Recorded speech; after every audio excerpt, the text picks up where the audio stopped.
Good morning and welcome to the North Tyne Combined Authority Overview and Scrutiny Committee held on Tuesday the 23rd of March 2021 at 10 a.m. held on a video conference basis due to the COVID-19 restrictions in place that enable this. And just a quick introduction of everybody this morning. My name is Councillor Gregor Ruffhead. I'm chair of this committee and I am also a Northumberland County Councillor for the Berkhamsted area. With us this morning, we've got Councillor Linda Wright, who is from Newcastle City Council, who's the Vice Chair of this committee. We've got Councillor Peter Early from North Tyneside Council. We've got Councillor Liz Dunn from Northumberland County Council. We've got Councillor Margaret Hall from North Tyneside Council. We've got Councillor Stephen Fairley from Newcastle City Council. We've got Councillor Anita Lauer from Newcastle City Council.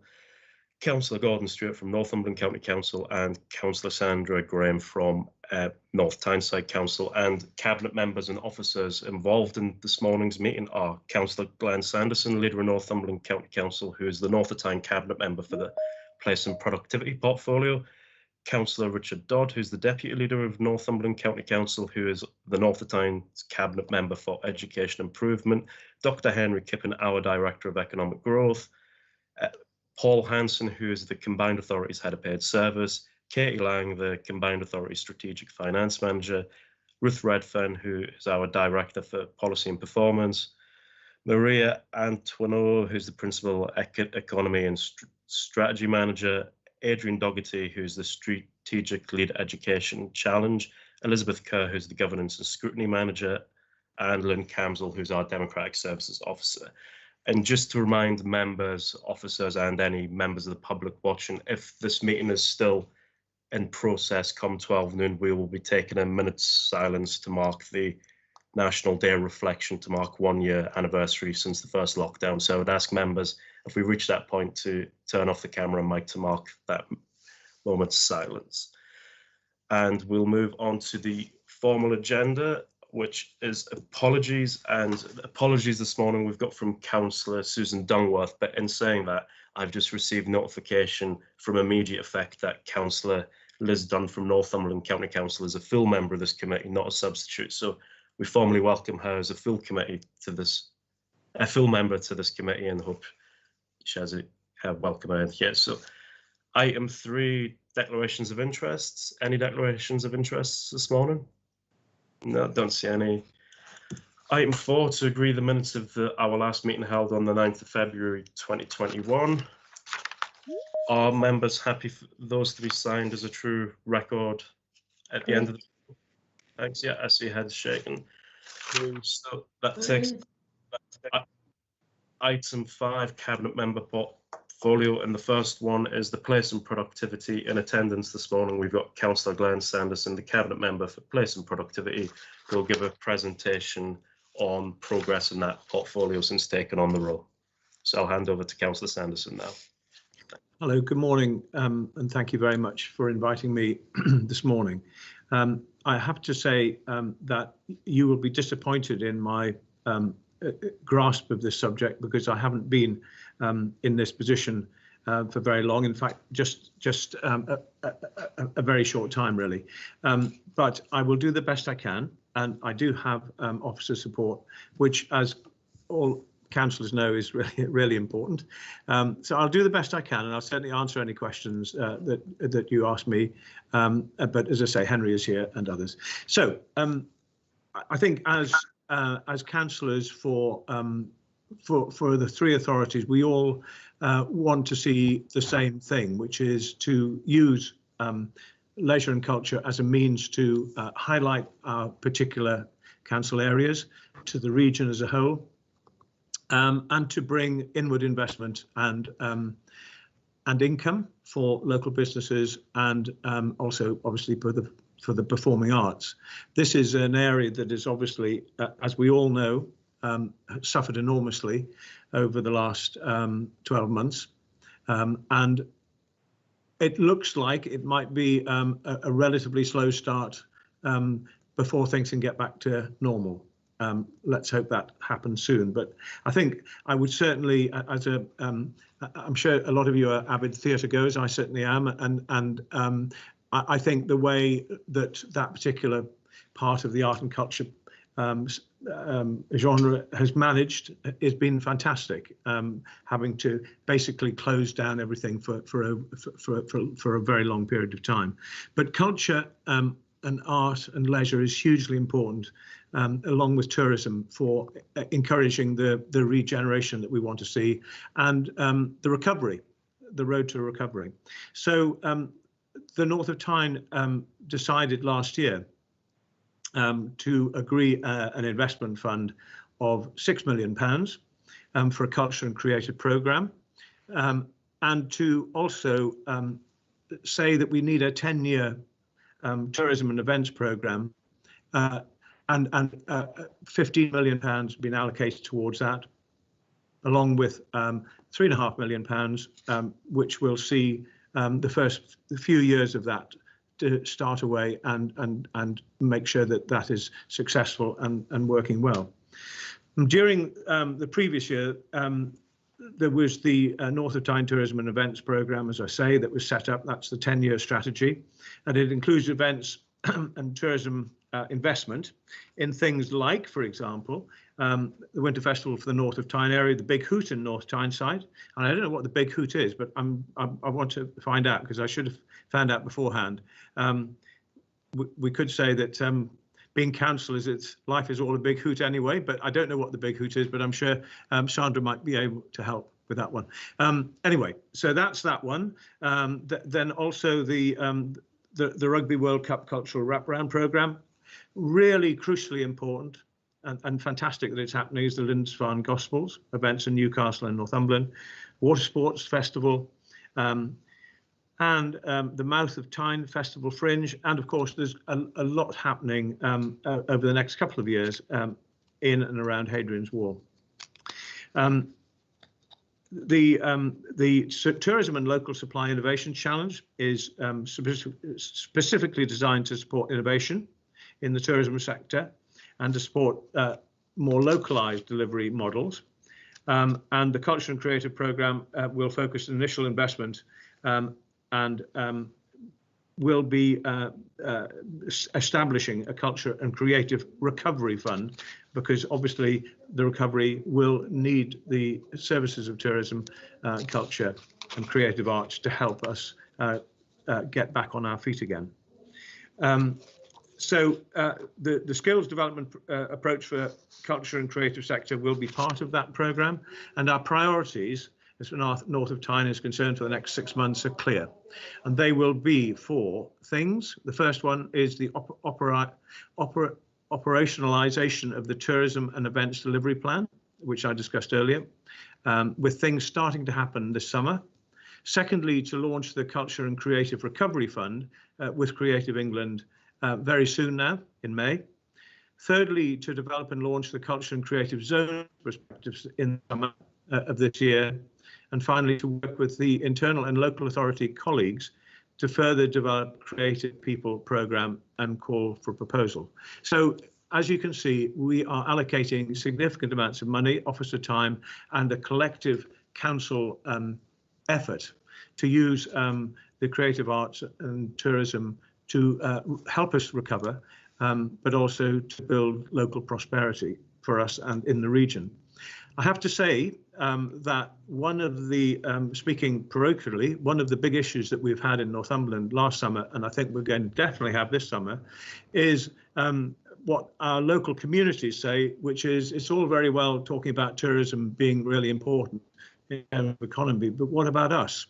What about those of us that live in coastal villages, or not just necessarily coastal villages, but in some of the visitor areas where they've seen a huge increase in tourism, with the associated issues that an inadequate roads network causes, and all the other issues around car parking and you name it. So there is a bit of a balance that we have to find, I think, when we look at tourism as being important. Of course it's important, but we do obviously need to remember as well local communities that benefit, but some also have effects that aren't so welcomed by local communities. And so we need to think strategically about how we can balance both those important areas. Chairman, I apologise at the beginning. I apologise again now that I haven't had much time to pick this up, but I hope that gives you a flavour of how important this area is for the North of Tyne. Thank you. Thank you for that, Councillor Sanderson. I'll open that up to questions from members. Any members got any questions? Councillor Fairley. Thanks, Chair. Straight in there. I'm interested in the events programme. I'm looking at the events programme that seems to be primarily focused on sort of financial support, and you're looking at the financial benefits to businesses. But I want to know, are we also going to try and maximise the benefits we could have educationally, socially, using this as a way of raising people's mood maybe, and maybe boosting the soft power, let's say, of the region, which is more difficult to quantify. And also, we have a lot of historical and heritage assets that, and I don't just mean in obvious places either. How can we use this to promote a sort of well-being, community involvement through this, and specifically Hadrian's Wall, the anniversary coming up with Hadrian's Wall? It's a great opportunity, but will we make sure that it involves all of the communities along Hadrian's Wall, not just the obvious places in central Northumberland? Because I seem to remember, from a personal point of view, I live actually on top of Hadrian's Wall, but just inside Newcastle. And the last time we tried a big event where we were lighting it up with torches, I was standing outside my front door, wondering where it all was, because it was all focused in the central part of Northumberland. You know, I had friends come over, built it up to be a big thing, and we stood there like a bunch of fools saying, where is it? Because it missed out a lot of the communities. And I'm worried that, are we going to involve everybody, or are we just going to sort of involve the sort of Chatron middle classes, or are we going to involve everybody, North Tyneside, Newcastle as well? Can I say that I think that's a really good question. I'm going to ask Henry to take some detail on it, but I think if you don't involve our communities in our authorities and through North of Tyne, then we'll be completely missing out on what we're trying to achieve. But Henry, do you want to just take that very kindly? Of course, Leader. Of course, I'm not sure whether I count as a member of the Chatron classes in this conversation or not, but I'm happy to respond. Just in terms of the specific question that Councillor Fairley set out, the rationale for us in this space is, I would say, three things of equal importance, which goes to your point about inclusivity. So we recognise the economic benefits of bringing people together and the impact of tourism on the economy, and we think there is a case here to really boost the culture, creative and tourism side of what we do, which is the rationale for the portfolio that Councillor Sanderson's walked through. But as you know, we have a balanced approach, and which is about inclusive growth really. And so the way we've set that out within the programme, and in particular looking at the events, because that's where the question focused. We've talked about three types of events here, and this all came up through good cross-authority working. Major events, which are large scale, international status, attracting big audiences from outside the region. Rugby World Cup is a version of that in a way, and you would expect what we want is more of those, but we wouldn't expect those to be happening every weekend in the region, obviously. Signature events, which are kind of regular, make a real contribution to the national profile of the region, that kind of position us as a place to be and a place to invest, and there's a clear economic rationale there. But also what we've called anchor events. Now, I'm not sure that's the best way of describing that, but what we mean by that is some really distinct homegrown community-led events which we can support. And the combined authority definitely is not in the business of reinventing wheels and doing things that are already done through local authorities. So to a large extent, what we're going to do is work with our partners, understand how our local authorities propose to kind of bring people together after COVID with all of the due requirements around safety and public confidence that needs, and then try and add value and support those. So there's a really organic element to this. Organic meant as in bottom I should say, rather than organic food festivals. Although maybe we might do some of that. That I think answers your question about inclusivity and also the economic value there. So that's absolutely part of the programme. I hope, Chair, that's a reasonable response, but I'm happy to pick up any further detail after the meeting if it's useful. Thanks for that, Henry. I've got Councillor next. Thanks, Chair. I'm on a bit of a delay here. Just a quick thing. I mean, the report's very interesting, but it is very high level and very strategic. One of the things I was wondering was where this sits with communities, and obviously if we're trying to have these huge events, what support is going to be put into particularly rural areas and to small bed and breakfasts, hotels, to ensure that we've got the facilities there for people when they get here.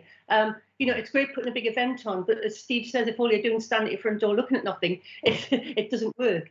And I'm a bit concerned that this is very high level and it's very big events, but a lot of this will be inaccessible to many people, and it's bringing people in from outside the area. But I think we also need to have a balance with what's going on inside and how we're supporting local businesses and local tourism a lot more, and how the two fit together. Yeah, I think that's very important. This is still very much work that is being looked into now, and again, I'll ask Henry to tell us exactly where we've got to with it. But certainly, so far as involving our authorities and therefore our local councillors and therefore our communities, that's got to all happen. So there's no point in Henry and a couple of officers sitting at North of Tyne and saying we'll do this, this, this, and this. That's not going to happen. It's got to be done in a very democratic way. So that, and the only way to involve communities is to involve us, and for us to have a proper say into it. But Henry, you're not going to do this on your own, are you? You're going to involve us, aren't you? Thankfully, I'm not going to do this on my own. I absolutely support your comments about where the programme comes from and the content of the programme. You know, that it is the case that much of what's here on the page already, actually, and what we'll develop over the coming the next couple of years, it is going to be developed with our local authority partners. So that balance of bringing people in, what the impact on the local community is, what the balance of social support and economic value looks like, we absolutely will be working hand in glove with our partners on that. Certainly none of this is about imposing events on areas or people or communities. That's not what this is about. I would draw your attention to in section 2.1, there's a nice table in the piece which gives a sense of the sequencing here, which talks about July of last year, March of this year, which is about pipeline development, engagement, building the programme. From April this year to next year, we've called this restart, and then from then on, recovery and also it reflects the fact that I think at the point at which Cabinet approved funding for the programme look quite different, and we've had to take stock from. We think that there's still very much the possibility of activity this year and us being able to start the programme, but we've had to sequence that a little bit differently and do that in line with the national roadmap and how our local authorities feel about safe return. So hopefully the table gives a bit of a sense about how that's going to work, but all of that will be done absolutely as a matter of partnership, and the team here is not big enough to be able to run a series of events without our local authorities. So actually it's structurally and by design, that's how we'll do it. Chair, can I just respond to that? Yeah. I mean, I think it's great that you've got the events and you're saying you can, you've got your plan. I mean, I read that chart, I read the objectives, and they're very sort of lots of words and very aspirational, but no real target in them. And what I'm concerned about is that where it says, you know, build awareness, partnerships, and develop a product and events pipeline, it's not exactly user friendly. It's great council, you know, buzzwords, but I think what people would like to know is what you're actually going to marry together. You know, it's great having big things like the Lindisfarne Gospels. However, if they're in Newcastle and Durham, it doesn't do much for people in Berwick or Hexham to come in. And you know, it's a journey. So therefore, it's about the smaller stuff that's going to regenerate those communities, not the big stuff that's going to bring people in from outside to the big cities. really it's about spreading the load, shall we say? Yeah, well, I would agree with that, and that's why this work is still being worked up, and the points that you make are really important, and so I can assure you that we will make sure that the local authorities and the members are kept up to speed and are given an opportunity to have an input. Henry, please. Yeah. Absolutely, we'll take that clear state, and I should reiterate that this whole programme is obviously overseen by Cabinet, but is delivered through a cross-authority partnership. So there is a group of officers with representatives from all of our authorities that are doing this work. I absolutely take the steer that we need to be able to present a public face on this when we're ready to say this is what the calendar looks like. That looks quite different from the language in this report. That's absolutely true. I think there's still a bit of work going on to just work out what's appropriate within the boundaries of the government's timeline, because we just haven't been able to be as certain as we would have liked about when public events can start. So that work, I think, becomes slightly more plausible now, and I'm happy to come back to the committee with a more developed pipeline with a bit more of a kind of public facing language on that, if the committee would like. Yes, please, Henry. I've got Councillor next. Thanks, Chair. Is that, sorry, did I hear me? Yeah. Is that, yeah. Oh, thank you. I totally agree with all the comments made about the opportunity here to create a financially viable tourist industry. I think what we've forgotten in all of this culture and tourism thing is the importance of the health and well-being of people. This budget has got the power to change people's lives and make their lives better after such a horrendous year.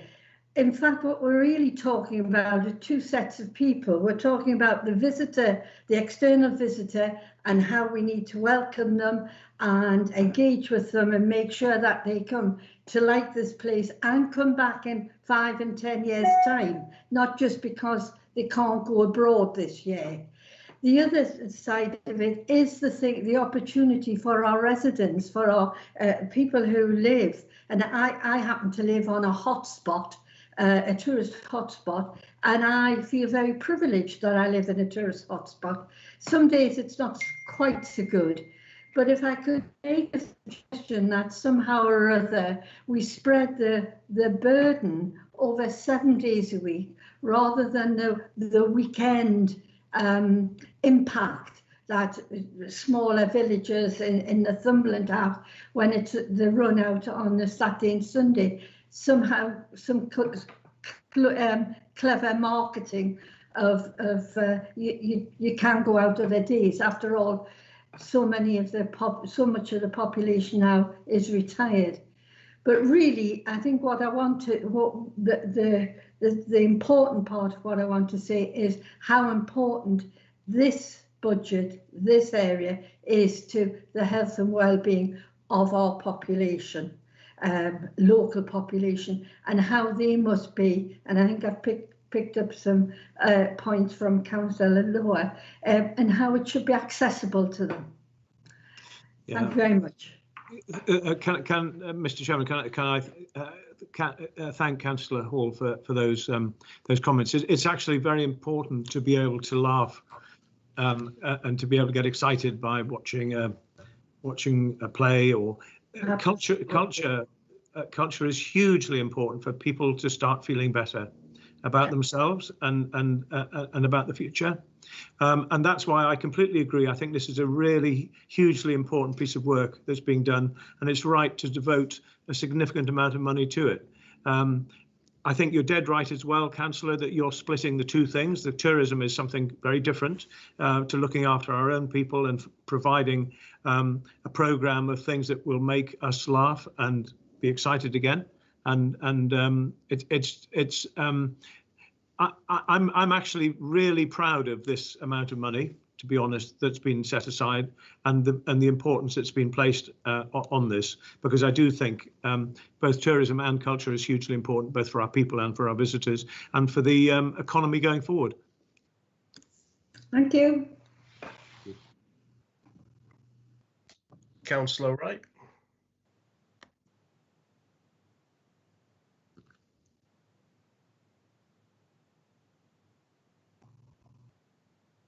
You're on mute, Linda.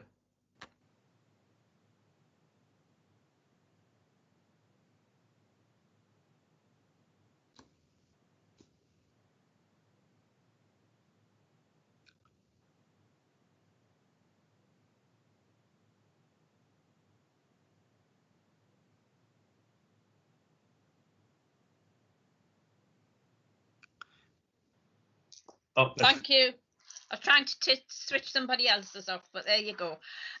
Yeah, I think one of the things that we have to bear in mind, I mean, you've talked about, you know, looking forward to seeing the theatres opening, and so am I, because I'm an avid theatre going. However, the cost of the theatre tickets at the Theatre Royal and some of the larger venues and larger events are way outside the pockets of a lot of residents. And I know we've talked about being all encompassing, but we need to look at how we can involve more of our residents in these cultural events. I'm not quite sure how we do them. I know during the Magic Weekend that tickets go out to the local clubs and to local community centres so they can pass them on to groups and so forth. And, you know, we need to look at grassroots and how we can involve them, not just in their own community, but allow them that they aren't restricted by the financial cost of some of these venues. I'm not sure how we do that. You know, the Theatre Royal has to make money. The World Cup, the rugby has to make money, and so on. But these tickets are hugely expensive. And there are a lot of fans who just cannot afford them and are absolutely ruled out of going to them. And, you know, so I hope I'm explaining what I mean, is that it's not just taking part in things in the community, it's allowing them to come to some of these events as well. Thank you. I think that's a very important point, actually, that it would be very nice to think if we could work with some of our cultural organisations to be able to offer some sort of special, you know, let's get up and running again type offer. And it's something I'll talk to Henry about, because I think that's actually an extremely good idea. In addition to the Theatre Royal and others, I think we need to be doing events that people can just come along to that don't cost anything, that people can just meet in a street and hear some live music. There's nothing, I don't know what you think. I think it's absolutely brilliant if you go along the quayside, for example, and occasionally there'll be a live band playing there, and just sitting and listening to that for a while makes you feel better. So that's the kind of thing, and small organisations and small things don't cost a lot of money, but can bring and will bring a lot of pleasure to people for free. And that's really important. So Henry, we must make sure that we include that as being a key priority, that some of this stuff has got to be free for all to enjoy. Absolutely. And if I could just add, Chair, just briefly to that. I mean, there's a really clear steer coming from the committee around the balance here, making sure this is not just about high-level events that attract growth and visitors to the economy, but is about the accessibility of those events and making sure we're working with communities in a bottom-up way. And we'll take that really clear steer.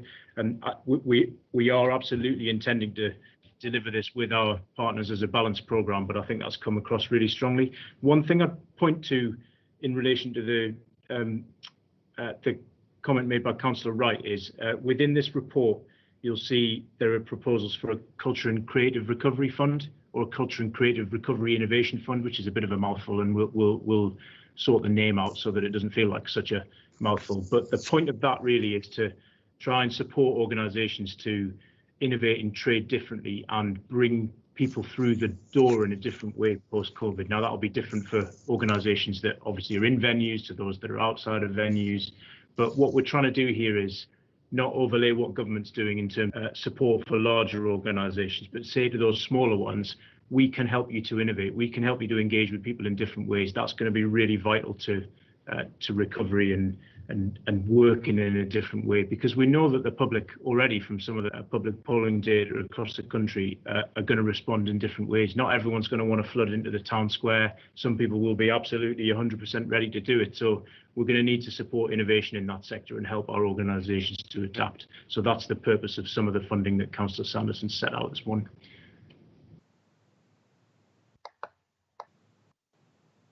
Councillor Early.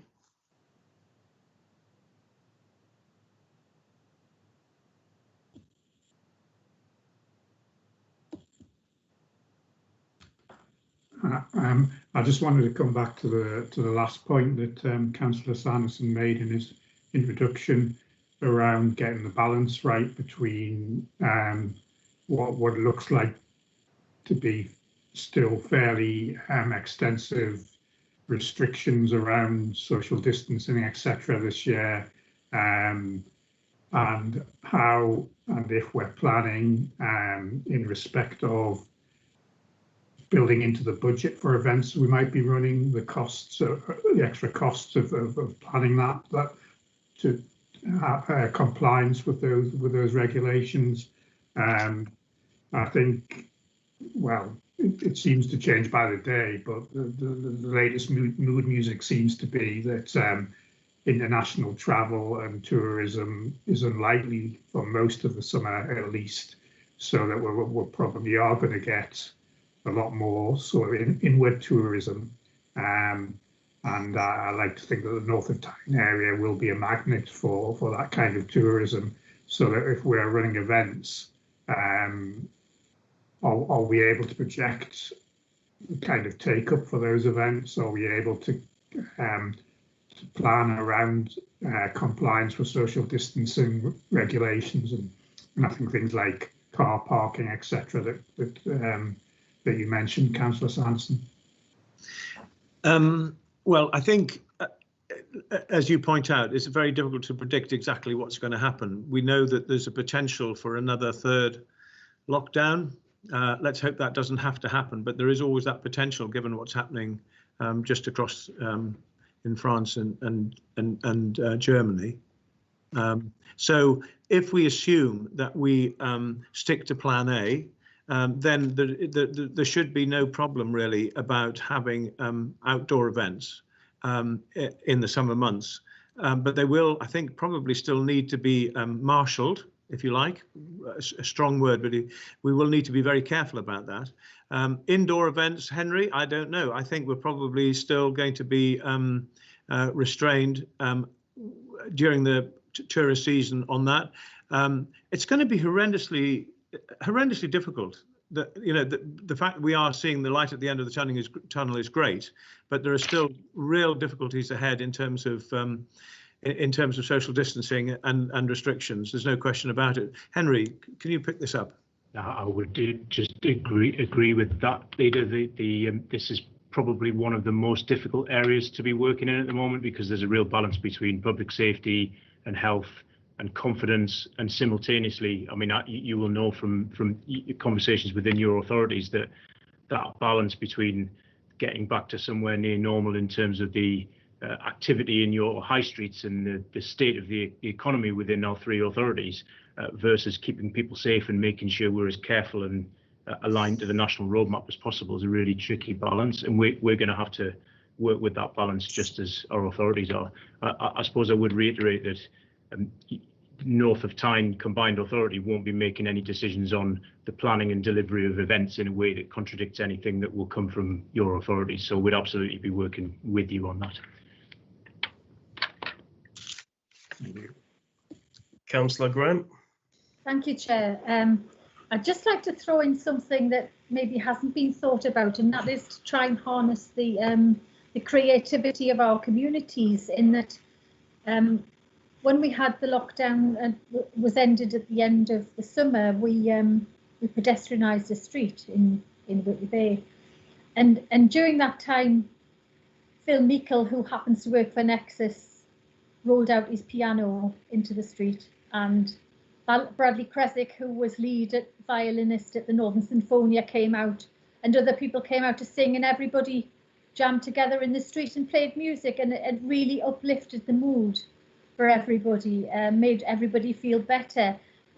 We've got someone in Carol Alavreni who puts on a carnival with parades and floats and all the rest of it, and it's harnessing those people to lift the mood and bring people together, bring a sense of community, and for very little money, you know, creates a real event for people. And I think we need to look at these small things too, and try and use people's ingenuity and creativity, of which there's loads probably all over the North of Tyne area.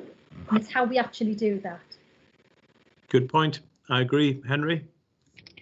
Now I know that Philip's a dab hand on the piano. Those transport meetings aren't going to be the same again, are they? Thanks, Councillor Graham, for that insider information. And I think that's exactly what we want to do. And the team would really, I think, welcome input on how best to do that, because some of this is about creating space. I would think often the combined authority is not the best place to have that discussion, because actually that's about what happens on a street in a place, and you're closer to that as members within local authorities than often we are. But the programme and the balance within that is designed absolutely to make sure we're supporting those really small and community-led initiatives that bring such a lot of joy, and then doing the big stuff as well, which attracts people to our region. And it's a tricky balance, but that's absolutely what we hope to engender through all of this. And now I know Philip's got a piano, then that changes the game somewhat.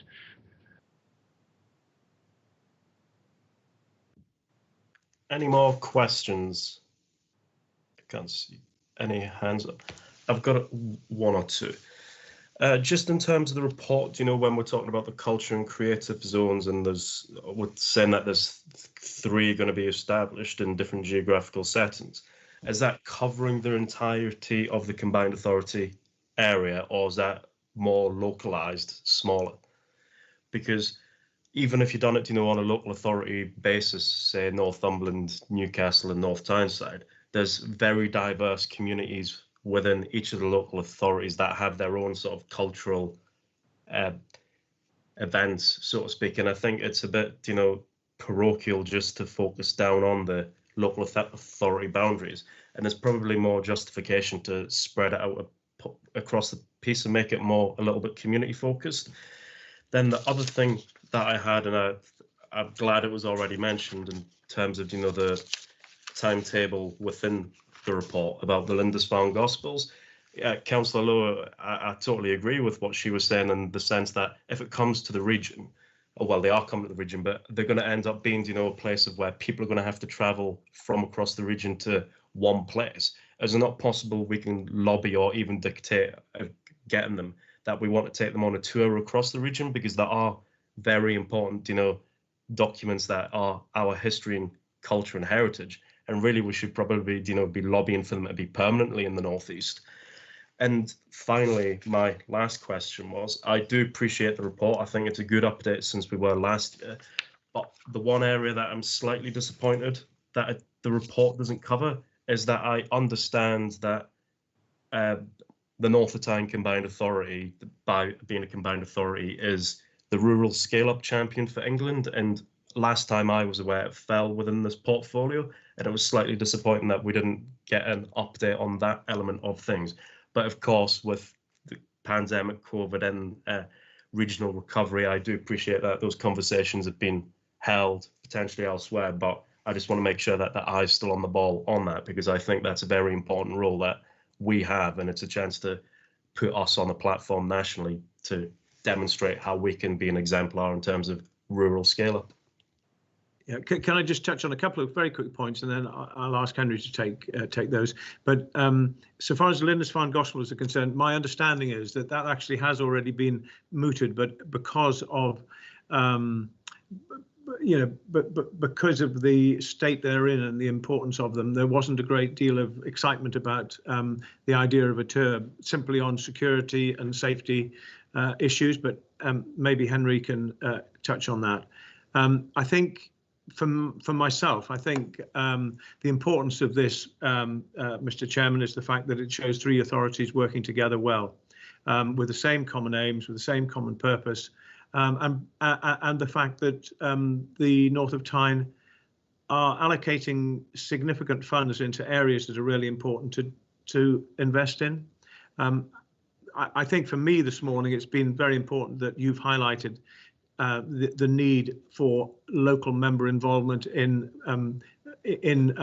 moving things forward here. And that's something that I will talk to Henry about. But I think it's good that we're doing this. And I'm actually very proud that we see real progress with North of Tyne doing things together. But if I pass over to Henry, please, Henry. Of course, Lydia. So, Chair, on those 3 points, if I just take them in the order that you set them out. Culture and creative zones is there was a lot of enthusiasm from Cabinet in the early stages of this portfolio for doing work that was not only sector-based but place-based as well, because each of the authorities has a sense of, well, where are the places that would really, you're creating either economies of scale or you've got real clusters of creative organisations already there.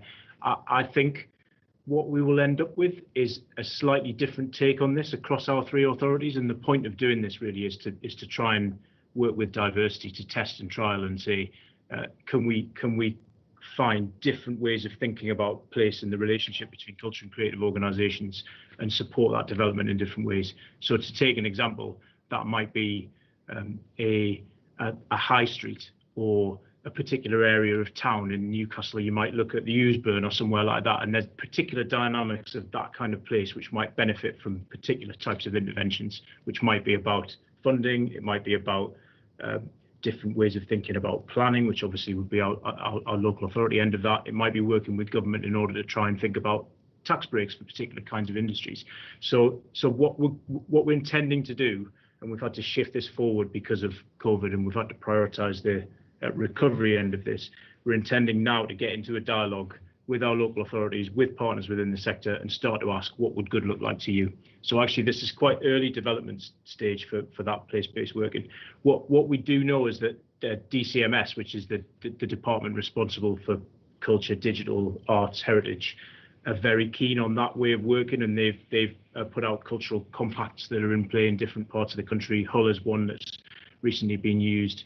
And they are ways, I think, of also starting to think about how you leverage other national funding sources for things that we want to do that might go above and beyond the funding that we have within the combined authority. So I'm definitely happy to keep the committee posted on how those discussions are going, but it's quite an early stage, and we'd want that to be as bottom up as possible in terms of what those zones or those place-based areas might look like. And I think Councillor Sanderson's covered the point on the Lindisfarne Gospels, other than to say there's a really big opportunity to strengthen the links between the Gospels and visits to the Lang, for example, and other things within the nighttime economy, both in Newcastle and within the wider region, and we'll be really working quite hard on that.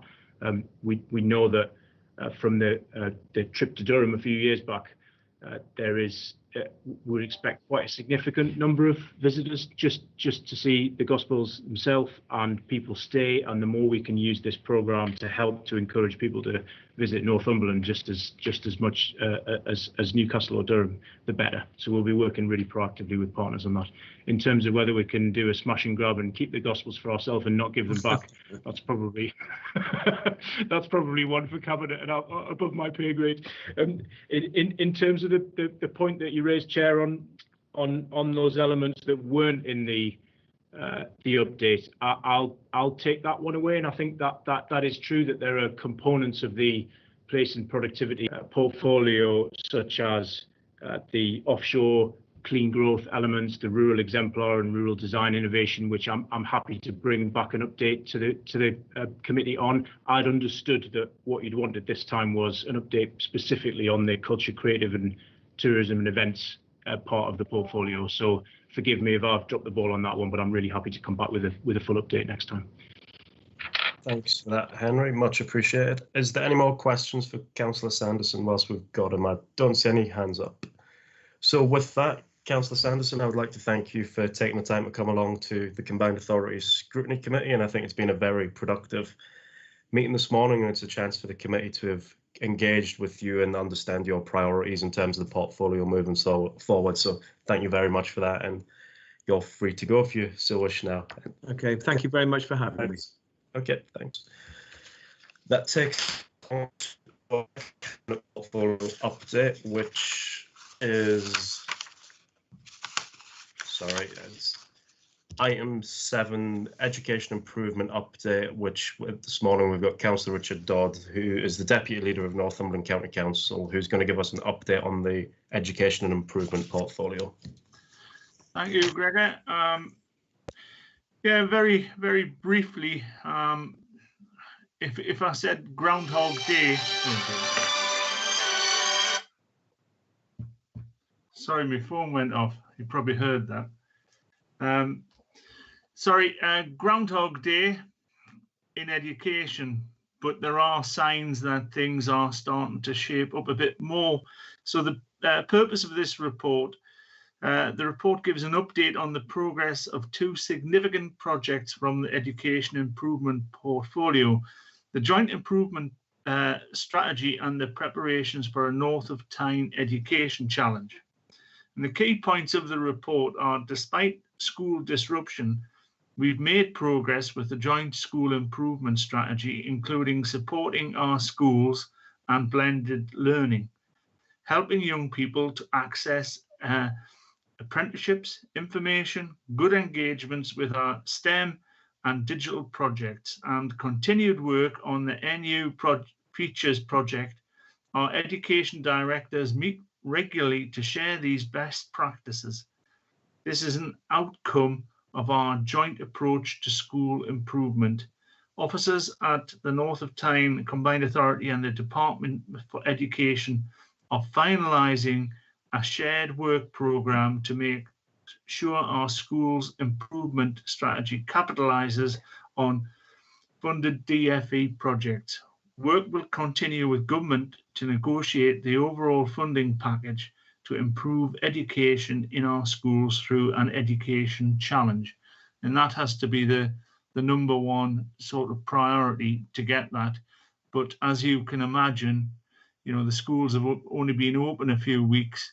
So, you know, again, and it's been a very, very, I think it's a year's anniversary. It's been a very, very disruptive year.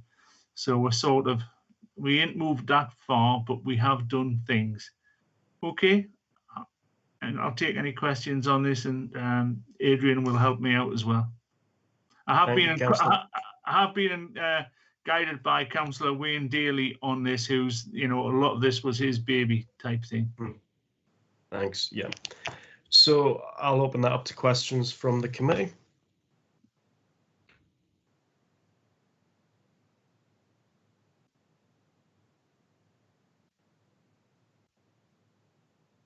Councillor Early.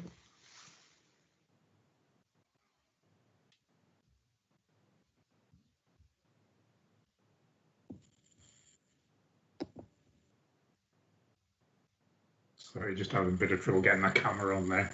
Can I ask about 2 aspects of the report? Firstly, are you able to give us any update on the work around career pathways, and particularly any further developments around the apprenticeship hub, etc.?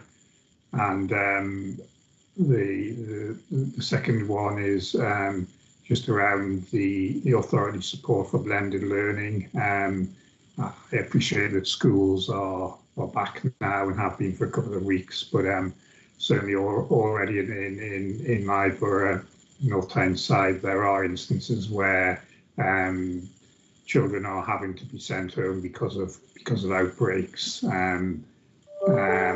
So there is a kind of need to revert back to online learning, etc. And I just wondered how our support for those 2 particular aspects of our programme is progressing. Thank you for that. I mean, you've hit the nail on the head. We're getting it in Northumberland as well. Some schools are having to close because of potential outbreaks. It's been a very disruptive year. I'll ask Adrian to come in on the technical side of those questions. Thank you. Yes, just briefly on the apprenticeships piece. We've been working quite closely with all three constituent authorities, and we've made sure that the first piece on apprenticeships that came up from the education associate directors was a lack of information, hence the need for the apprenticeship hub. So we now have a landing page which has got key information for all potential apprenticeships. So that's live. So that's sort of step one, and it's ongoing, and we're making sure that we're pointing schools to the right places on that piece. In terms of blended learning, I think it's a really key point.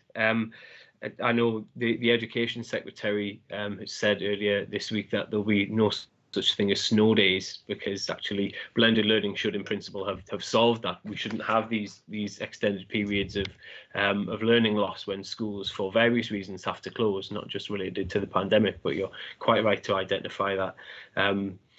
Bubbles burst, and that indeed we're going to see, I think, for a period of time, instances where young people have to learn from home. So we've been quite keen to not lose the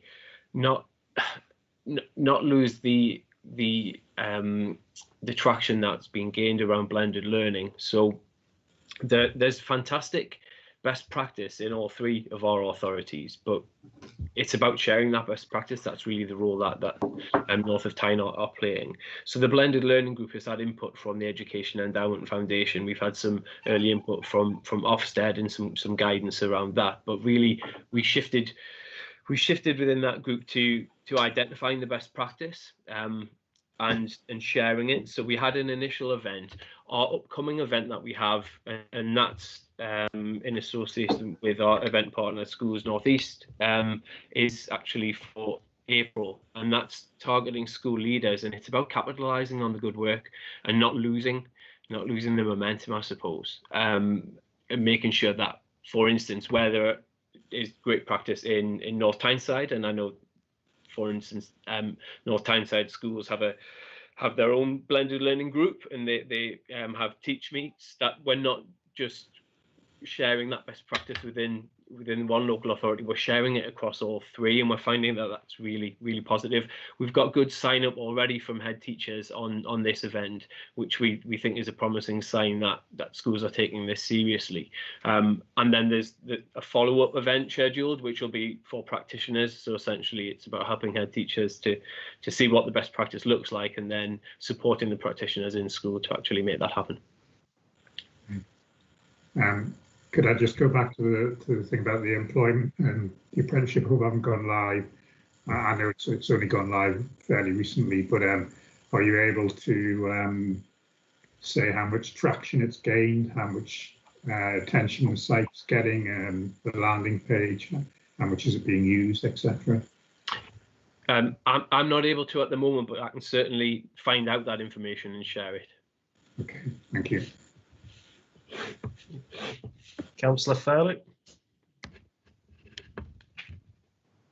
Thanks, Chair. I could go on at length, I suppose, education, because it's kind of my subject, but I'll try and keep it focused. With schools out with the local authority management, each school kind of doing its own thing, I mean, there's a real challenge here of how you coordinate any initiative or any program here, and I want to know how can you coordinate it across the region with so many independent educational providers, and also you're just sort of kind of talking about schools. There's much more to education than just school-age children here.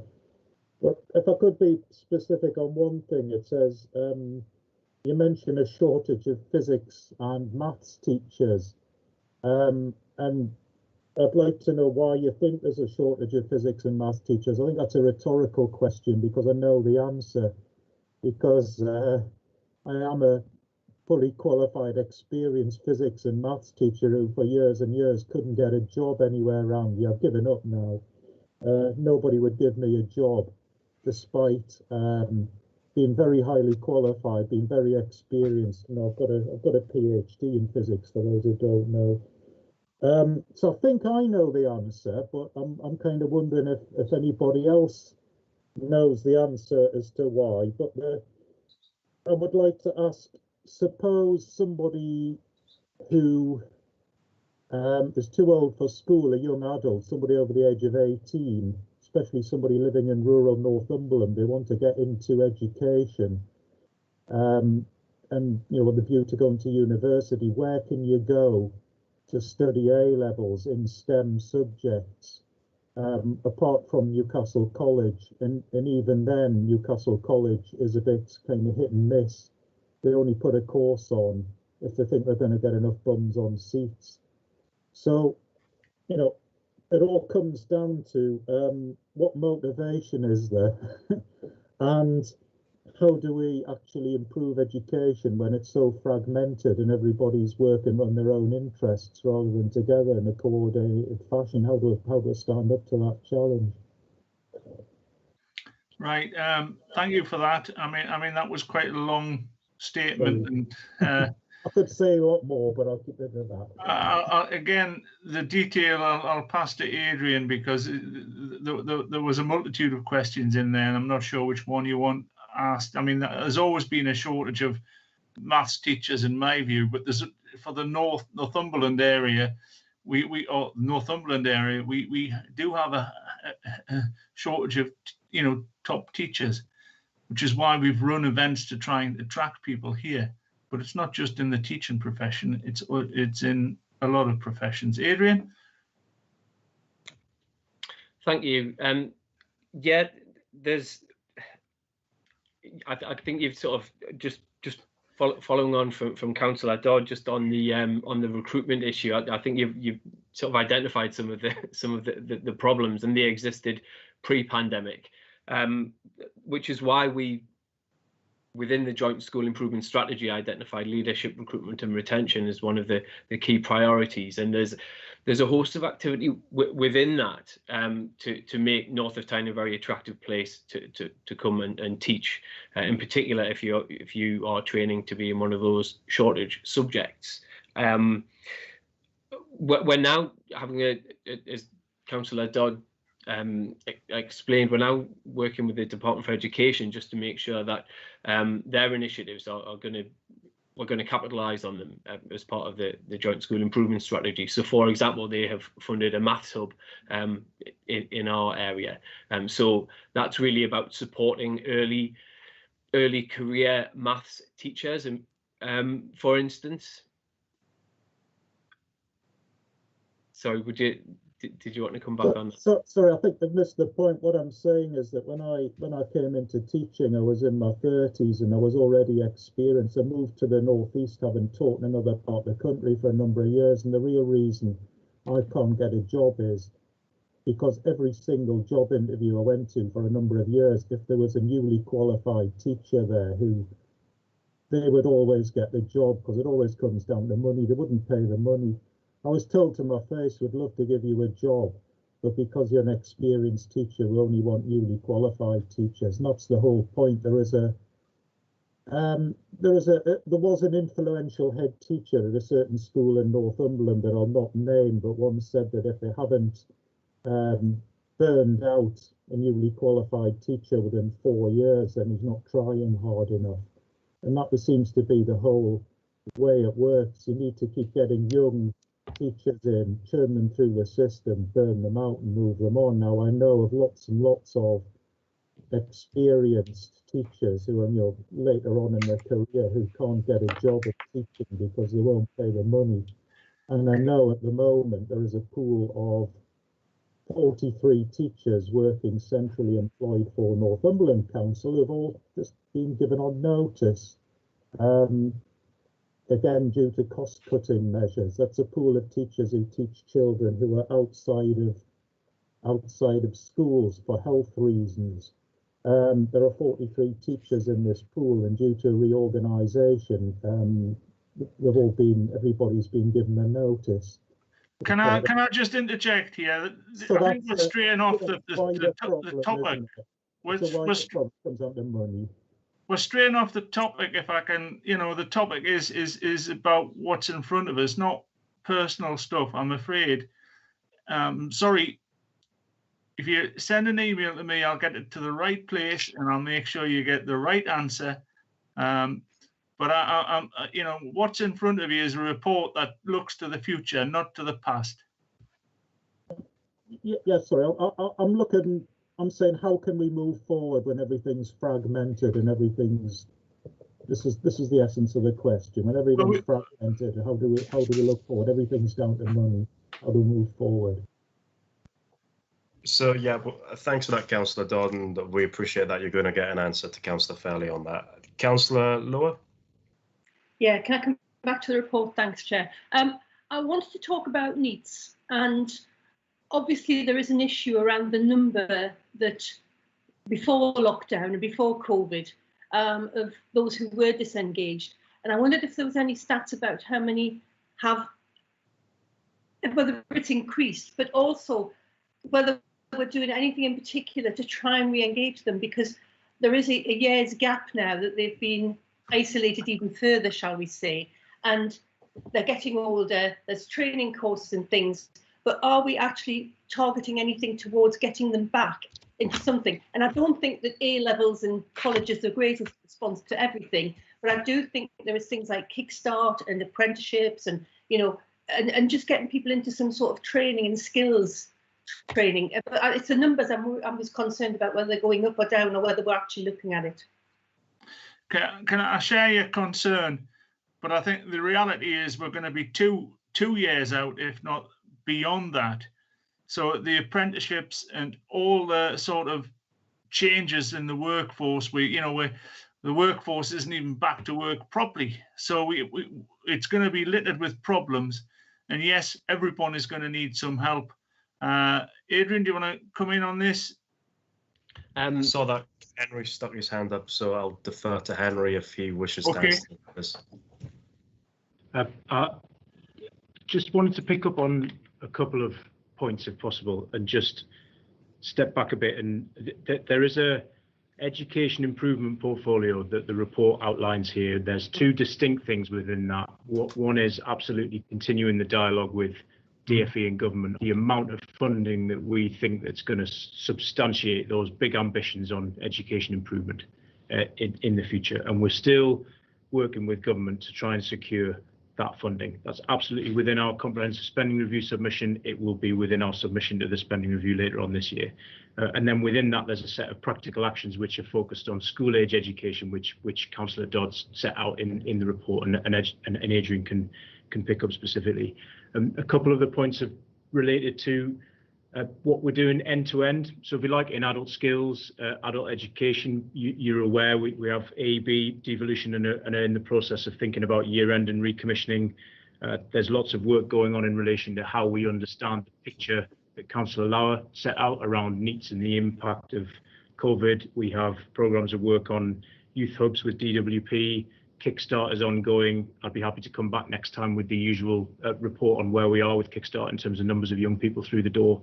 And we've got additional funding from the DfE for level 3 courses, which responds, I think, to Councillor Fairley's point about where do you go if you need quick exposure to work and to get back in and you don't want to do A-levels for 2 years. So there's a number of routes. I don't think for any minute that those things together will be enough to mean that there isn't a bit of a post-COVID crisis in terms of unemployment and the impact on younger people, because we know that will happen. But the committee can be assured that we're doing everything we can across the adult education and skills and education improvement portfolios to try and join up our modes of support, which in turn are based on really strong collaboration across the 3 local authorities. So I wouldn't want to give the impression that any of this will be problem solved, because I think the problem of unemployment and young people and life opportunities is something we're going to have to be really, really proactive about over the next 2-3 years in particular.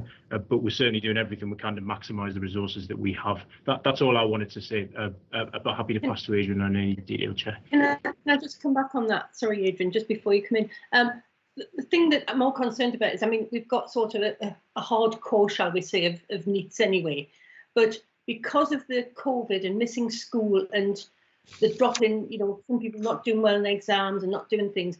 We've got maybe a bunch of young people who are a little bit disenfranchised because they haven't finished school properly and they haven't had those options and the choices to make. And it's really, I was wondering about how you would get to them to maybe stimulate them back into education and get them back on track, rather than just allowing them to add to the pile of people who are still not in education.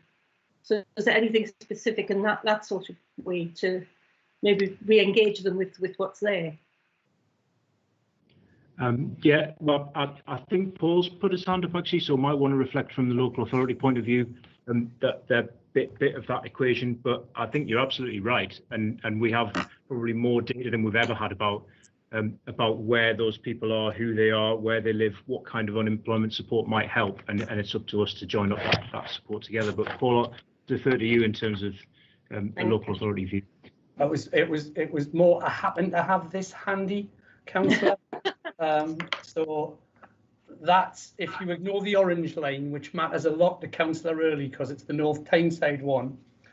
Right now, we've been watching, we watch really closely the 16 and 17-year-old cadre, and you can see that in the region there's a pattern, and at the moment the pattern looks like it's broadly the same. So the top dark blue line is the northeast position, and that looks like it's slightly ahead of last year, but not a million miles away. And there's usually a concerted effort, as you know, at the end of the academic year. The North Tyneside and England lines are towards the bottom, the pale blue one. So at the moment, what we're actually seeing is a very similar pattern. But as north of Tyne, what we've tried to do is think about who those people are and how we engage with them. And you will remember, because I think we've reported back to the committee, some of our early work around things like the Newcastle Futures Project was around engaging with particularly young men where an academic route might not work. And we've got a track record across all three local authorities of using things like football, basketball, other sports and other activities, interaction with employers to engage young people and think about what's best for their destination, and we'll continue to do that. And to some extent that answers Councillor Fairley's question about the fragmented nature of the education system that I know all members will understand. The trick that we think will work across the three combined authorities, leaders in the education system and our trade union colleagues, is that we think that the combined authority can come up with some things that are sticky. Because as I'm fond of saying, anybody who thinks I'm in charge of schools is deluded and only has to meet a head teacher or two or a chair of governors. But what we can do, and we know we can do in Newcastle, Northumberland and North Tyneside, and think we can do together, is that we can make things useful that make a difference in key areas to head teachers, school leaders, and more importantly to kids. So what we're focused on is what things are attractive in the sector that work with young people that can make a difference.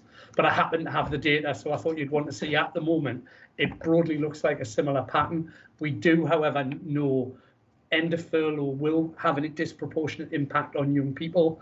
It will have had an disproportionate impact on the hospitality sector. And that's where an awful lot of thought from the Mayor, Cabinet and the constituent authorities is coming from right now.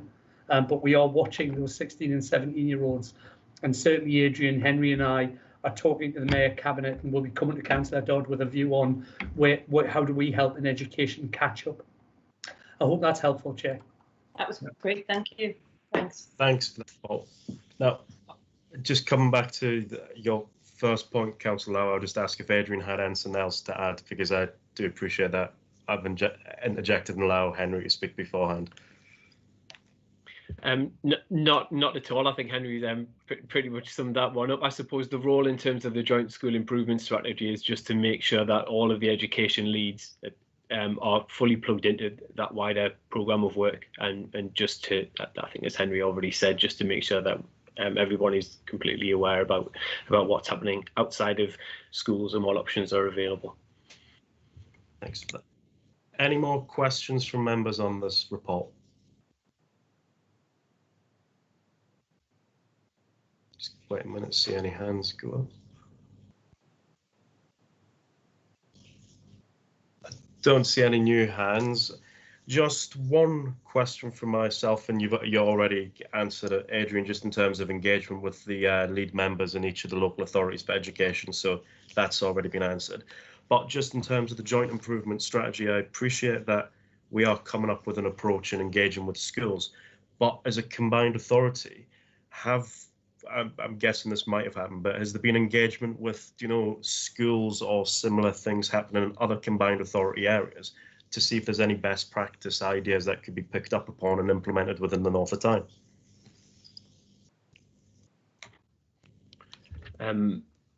Sorry, just for clarification, is that other combined authorities or other local authorities or individual schools? If you've got any information with regards to all three, I would appreciate that. And yeah, so through the development of the prospectus for the Education Challenge, we looked at other similar initiatives across the country, including the London Challenge, some work in Manchester, quite a few different local authorities. So that sort of formed the initial work around the Education Challenge prospectus, and then allowed us to start conversations with our constituent authorities about a joint school improvement strategy, which had a slightly different remit. And I do know that Councillor Daly, who was previously portfolio holder for this, was heavily involved with engaging with previous government ministers who were involved with implementing the London Challenge and the City Challenge in Manchester. And just one final question. Do you know when we've, as a combined authority, we've engaged with key stakeholders in terms of education professionals? The number's 250. I'm guessing that is a broad, reflection of the makeup of the North of Tyne area, that there's some representation of education professionals involved with rural education, and obviously that you go as far north as you can within the combined authority area and go as far west as possible and as far south as possible as well. Yeah, absolutely. Okay. All I was going to say, Adrian, was that was my list, and yes, we deliberately tried at TS and geography and right across the patch, including a range of partners that were in a variety of roles as it relates to education. So it was a question that pre-existed Adrian, so it was my fault. Yeah. I thought I'd pilot. No worries, thanks. Any more questions from any members on this report? No, I don't see any hands, so I'd like to thank Councillor Dodd and Adrian for coming along this morning and giving us an update on the portfolio of this, and it's very interesting. It's good to have an update on this, and it'll be good to see how we progress when we next have you before the committee. And you're free to leave if you wish now, and thank you very much for your time this morning. Just hope the pandemic is under control. That's the only way we're going to get traction. But thank you. Thanks.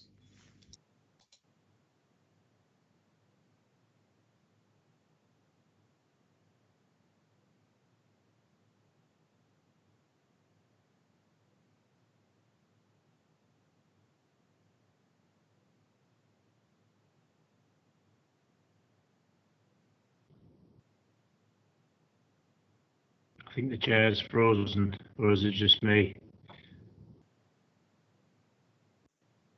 No, I think he's frozen. Yes, he looks frozen, doesn't he? Yeah, shall I just go forward on the next item on the agenda then? Till the chair comes back to us. So I think, Henry, that's your report. That's right. Yeah, apologies for that. I just got kicked out momentarily when somebody left the meeting, and I think Linda, the vice chair, has already handed over to Henry for item 6.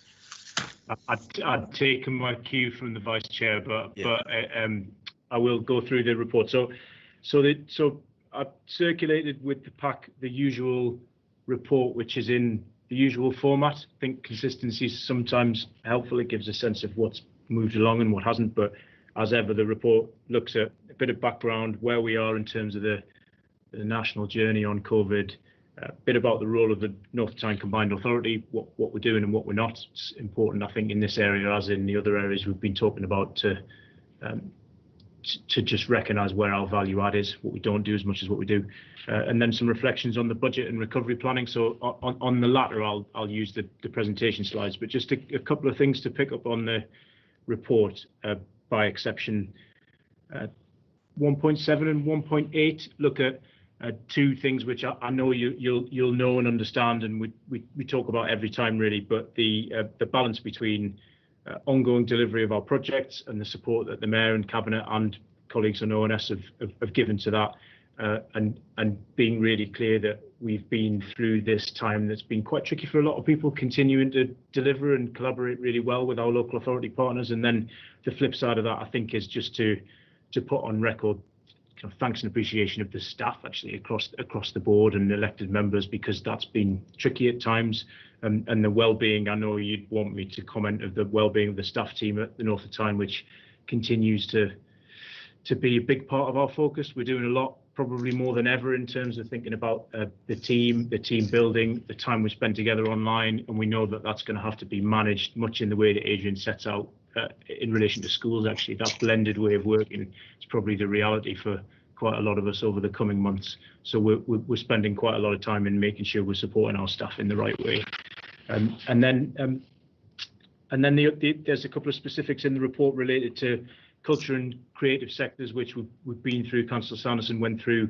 I should say, I just repeat what I committed to earlier, which is I'm really happy to bring back an update on those elements of Councillor Sanderson's portfolio that weren't emphasised earlier, which are around rural growth and productivity and the offshore energy parts of the portfolio. So Chair, I'm really happy to come back and do that at a later date. But Anthony, if you could just put the presentation up, I'll go quickly through the slides. Thank you. So, bit of context to begin with. None of this is new news to you, but as ever, I think it's worth sort of locating where we are relative to last time. I think we talked last time about the emergence of a government roadmap. We were just about to hear from the Prime Minister on government's intentions over the coming 6 months and what that might look like, and there was some early progress on the vaccination rollout. I think we can safely say things have moved on somewhat. So there is a national roadmap. It exists. There's been a lot of work with across public services and local areas to try and interpret what that means and how local authorities in particular, but we all get ready for that. Huge amount of work going on at a local level to try and interpret that, and a vaccination rollout which seems to be proceeding, albeit with some lumpiness in the supply chain that's been reported recently. I won't attempt to inhabit the body of a Director of Public Health and talk about the specific data points, but certainly the sense that we get is that the North East as a whole and the North of Tyne is broadly in line with the sense that we're getting nationally, that albeit there are fluctuations, there will be a post-return to school bump to some extent, but both the R number and the lagging indicators around hospitalisations and excess death rates are heading in the right direction. But don't quote me on that. That's obviously detailed information coming out of PHE week on week, and our directors of public health are on top of the meaning of that within our local areas. In terms of on-the-ground response and recovery, I think it's worth emphasising as ever that that is very much ongoing, both led by and within local authority areas. There's a strong kind of business, back to business component of that at the moment. How do we work in urban centres, high streets, places to try and get people back to some form of trading and trading safely? There's strong collaboration going on across sectors and across the region. So you'll remember, or you'll know, of course, and the report sets out, we have a strategic coordination group and a recovery coordination group, which are chaired by Paul on this call, the former, and the latter chaired by Patrick Mealy and Pat Ritchie across the region, which provides a degree of cross-sector collaboration to make sure we're working together on both the more immediate response elements of that, so where PPE is going, for example, and the recovery element of that, which is more about the medium to long term. We'll come to the budget in a moment. The budget's quite a significant moment. We've all been preparing for it, and what emerges from that is a mixed picture, but one that means we've got quite a lot to play for in the region. But I'll come back to that in the coming slides. And then I think it's worth mentioning two additional things. Firstly, that we have a recovery roadmap in development, which has been done in close collaboration with the RCG, the SCG that I've just mentioned, and leaders and mayors across the region. That really is a document that will show what our response to the national roadmap might look like, how we align what we're doing, and how some of those longer term questions about what this pandemic means for public services, what it means for our places, how we take the good things that have come out of this and make sure that we keep them. For example, really good mobilisation around community support within local authority areas. I think many of our leaders feel that those are things that we can build on, as well as being, today obviously reflecting on the more negative aspects of the pandemic and the crisis that we've been through. And then it's worth saying we've got upcoming elections, so obviously pre-election period at the end of this week begins. The tone of dialogue with government and some of the announcements in the budget clearly reflect that. We've got local elections, we've got mayoral elections, PCC elections. We don't have a mayoral election, I should state, but they are going on across the country, including in London, and then the devolved administrations too. So that will somewhat change the picture in terms of, I think, the degree to which government is focused on the domestic reform agenda and on devolution and on some of those things that make a difference for us as a CA. Next slide, please. So in terms of what the budget said, I won't spend too long on this because you will have no doubt read I didn't even read the 500-page document. There was quite a bit published, including a future plan for growth, which we'll come to in a second. But essentially, the Chancellor's speech set out, restated the nature of the crisis, first of all. So biggest economic contraction for 300 years. We knew that already. But relative to the spending review last autumn, the figures that were set out about recovery and the pace of recovery and the extent of the unemployment effect, which is really arguably the most important bit, which is what do we expect in terms of the number of people who are out of work and need support. It was a bit more optimistic on some of those measures. So the Chancellor talked about a return to 4% growth reasonably quickly, and a 6.5 rather than 7.5% unemployment high point over this summer. And obviously we're all going to be working going hell for leather, trying to make sure that unemployment effect doesn't play out in practice, because we know what the impact over the long term could be in a region like this. So Treasury more optimistic. I don't think that diminishes the scale of the challenge at all, but I think it's worth saying. And in line with that, there were some emergency response measures extended, period of furlough, grant support measures, including for self-employed, some limited funding for public services, including a bit more discretionary funding for local authorities, albeit that inevitably gets sucked up quickly by the scale of demand that our councils are seeing out there in terms of small businesses in particular needing support. A range of business-focused measures, so extended rates holidays, restart grants, which are all really aimed at that business return rather than subsidising income, and a super deduction, which probably sounds a bit more exciting than it actually is, but essentially government trying to put some incentives in the system to incentivise investment now with a view to corporation tax rising from 2023. So some of this is about trying to provide a stimulus for recovery and allow enough time for that to work so that tax rises don't dampen the economic recovery. So you can see that in terms of the kind of headline narrative coming out of the budget, that was very much there. And then point 5 talks about temporary extension of universal credit increase, some additional skills and job match funding, albeit there was quite a lot already announced. Project Restart will be kicking in from summer, which is a 2.9 billion programme of employment support, which is aimed at those furthest from the labour market who've been out of work the longest. That obviously has a degree of local and regional engagement in there, but lots of kind of centralised programmes there in line with how things have been over the last 6 months or so. Next slide, please. There was also a bunch of specifics in the budget which are relevant to us. So specific announcements around free ports, around the early stages of Walsall relocation, Towns Fund, National Infrastructure Bank. All of those announcements were kind of a mix of economics and politics in terms of the targeting of those. Some regions benefited more than others, as is always the case at this point in the cycle, particularly what we've got coming up over the next few months. You would expect that. For the wider North East, that was actually quite good news, although for North of Tyne, there's probably more to play for in the coming months than we had announced in the budget earlier this month, it's fair to say. Importantly, there was a set of new funding streams announced. So the Levelling Fund, the Community Renewal Fund, and smaller but significant Community Ownership Fund.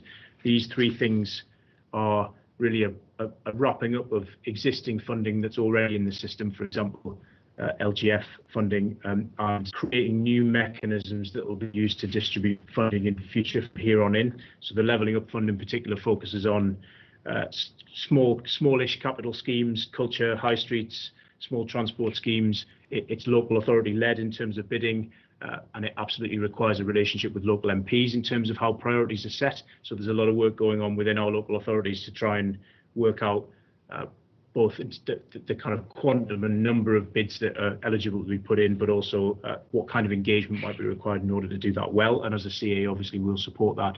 There is provision for mayoral combined authorities to have one transport-related bid over the top of that too. In terms of community renewal fund, that's a smaller funding mechanisms focused on employability, skills, inclusion, with mayoral combined authorities as the lead bidders in areas where they exist. So we're already starting to work with our partners across authorities, voluntary sector, local businesses. We're doing a webinar on Friday to kick off that engagement. That's a forerunner for what's called the Shared Prosperity Fund, which will be a larger set of post-EU replacement investment that will come on from the next financial year, so 22-23. So this is really a test year for that to work out how different arrangements might work. So it's quite important that we're proactive on that, as we are being.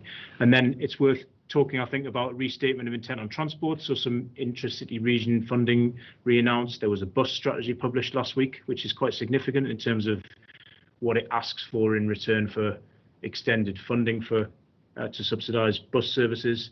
Essentially, it asks for what's called augmented partnerships, which are heading towards arrangements where this is less about directly funding bus services to keep going on the basis that they had been, and more about what integrated transport looks like in future. Having just signed off a transport plan for the LA7 region last week, I think the timing's probably quite good from our point of view in terms of working out how we approach that more strategically across the wider region, obviously through our joint transport committee. And then there's a couple of other things worth noting. A plan for growth that talked about, which is really about the future and what we can expect. And we know that there'll be an autumn budget and spending review. We've got COP26 coming up, which I think will be trailed by a number of environment-related investments, some already pre-announced by the Prime Minister before the election. And then also worth noting, especially for colleagues in Northumberland, Borderlands deal was signed last week. We've had announcements around public sector funding to support net zero transition, quite a significant amount in Newcastle, I understand, and then some additional skills level 3 support. So all of that really is to say, if you go to the next slide, please, Anthony, the budget itself, I think, next slide, please. Thanks. So the budget itself, as a point in time event, we could sort of give what it is, which is setting out some long-term decisions, taking some difficult decisions and pushing them to November, and doing what government needs to do at this point in the economic and political cycle. There's lots for us to play for as a mayoral combined authority and as a whole region. Support for recovery is not yet at the scale that it's going to be needed, and I think I'd probably be as one with colleagues across the whole country in emphasising that return to normal or anything approaching that, even if we wanted that, is not going to happen on the basis of the funding that's currently in the system. So we'll absolutely need to work with government on what comes next. Set of new funding streams, and need to really keep furiously collaborating, as we always do within the region, to maximise the amount of resources we can bring in. And I think direction of travel becoming clearer in terms of the policy agenda, but still all of this is very fragile and subject to events. You know, as Councillor, as Leader said earlier, you know, we could be in a very methodical recovery roadmap over the next few months, where things get slowly back to some form of real life, or we could be in another lockdown, depending on events that will be outside of our control. So all of that is put out there with that in mind, really. And then last but not least, I know I always do this, and I'm a bit of a stuck record, but given that we're coming up to annual report and year end and pre-election period, I thought it was worth just recapping on North of Tyne programme and kind of where we are and what we've done. In terms of the programme, the basics are here. You know all of this as a committee in terms of the shape of our investment fund, our devolution powers, the things that we can and can't do. But at an early point in the cycle, I suppose, a year and a half in, colleagues have done, and this predates me walking through the door, obviously, but colleagues across Cabinet and within our local authorities have done a lot to set up the infrastructure so we can maximise some of what's coming out of the budget in future. Next slide, please. And as you'll be aware, that's translated into some really significant investment commitments over the last year that Cabinet's made. Some of those are at a point of having allocated resources. Some of those are into delivery. I won't go through each bit by bit, but I think it does show that across those areas that Cabinet set out early doors, thinking about climate change and green jobs, thinking about accelerating housing, thinking about our digital economy, culture, creative events and tourism, how we encourage investment, and how we make sure what we do is as inclusive and future focused as possible. We've started to put some down payments under what's going to be needed for the region in future. So we'll be working really hard on how we translate that into long-term change and do some of that in partnership with government over the next few months. I'll leave it there, Chair. Thank you. Thanks for that, Henry. And we'll just wait. And I'll open that up to questions from the committee now.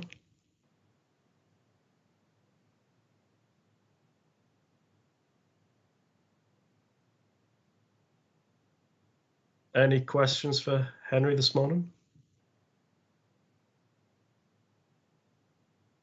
Councillor Fairley? Thanks, Chair. I'll keep it quick this time. We've missed out on some large targeted investments. We've missed out on the Freeport, it's gone to Teesside, and the Treasury North campus has gone to Darlington. Are there any implications for this? Is there anything else in the pipeline in terms of major inward investment that we might be in the line for, apart from the obvious British Vault factory? And have you got any more update on that? Will it happen? How confident are you that that will go ahead? So, on Councillor Fairley, on your points, so there were some things within the budget that we were disappointed about, for sure. So the Freeport's announcement would be one of those, and you can look at the scoring that the government's published over the last week and make your own judgment about the basis on which that decision was made. In terms of the Treasury North announcement, it was well publicised that Treasury was considering a number of places for that. Leeds and Newcastle were both mentioned as those.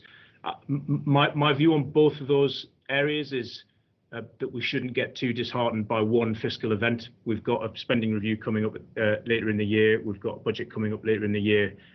If government policy on levelling up is to translate into anything sustainable, it's going to need to be more than one set of Freeport announcements and one bit of Whitehall relocation. And I think we're absolutely well placed to at least be in the tent and try and take advantage of that in the coming months. And there's lots of work going on across our authorities to make sure that we're being as proactive as possible. I would say we're as with other regions, actively negotiating with government, should I say, on the basis of the submission we made last year to the comprehensive spending review. So you'll remember that was 1.1 billion worth of initiatives here for the north of Tyne. We still think they're very valid. They're big investments in skills, in infrastructure, support for our kind of engineering and subsea and offshore industries from Blythe down to the river, some of which would support the British Vault investment, for example. So we're still very much actively negotiating that, and we still believe that that's going to be really needed in order to accelerate us back into recovery. So there's still, from my point of view, maybe I'm being unduly optimistic here, but I think there's more for us to play for, and there's lots in front of us that we've got within our grasp, rather than kind of lamenting the budget, because I think it's only one fiscal event of a few that we're going to have over the next couple of years. Okay, thanks. That's encouraging. Councillor Grant. Thank you. Henry, I heard anecdotally that our bid was the second best bid out of all of the bids. So it does dishearten me in some ways that things cannot be, decisions cannot be taken on the evidence. But having said that, we are a very resilient, for such a small region, we're very resilient, we're very creative, and I have great faith in our area. And I'm just wondering, do we have other things that are kind of shovel ready, if you like, that we could pick off should and when funding might come available? Because there will be things, things will hit a dip and there'll be money coming through to regenerate. And have we got things like that ready?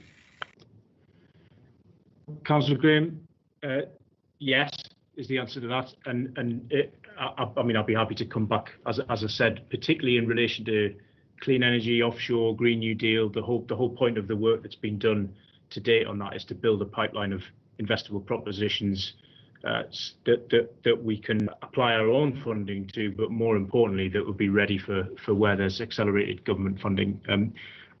I think your point about free ports is a really interesting one. So it's there in black and white, isn't it? The scoring, and you can interpret from that whatever one wants to interpret. But I suppose part of the question for us is, well, what are we trying to do with this free ports bid? Part of it was about making sure there's enough incentives to attract investment into the region.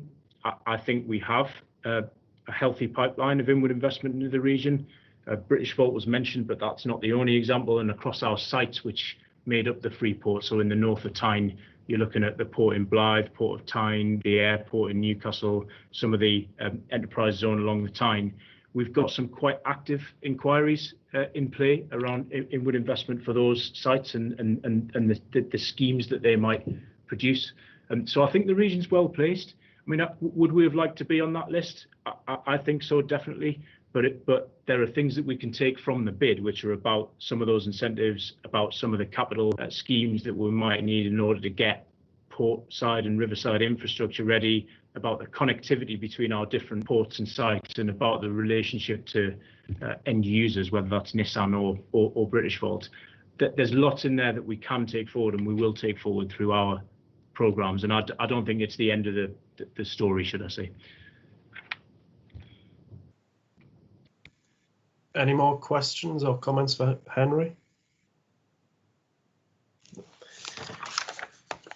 I've just got one. You touched briefly on it in your presentation, and it's mentioned within the report about the COP26 conference.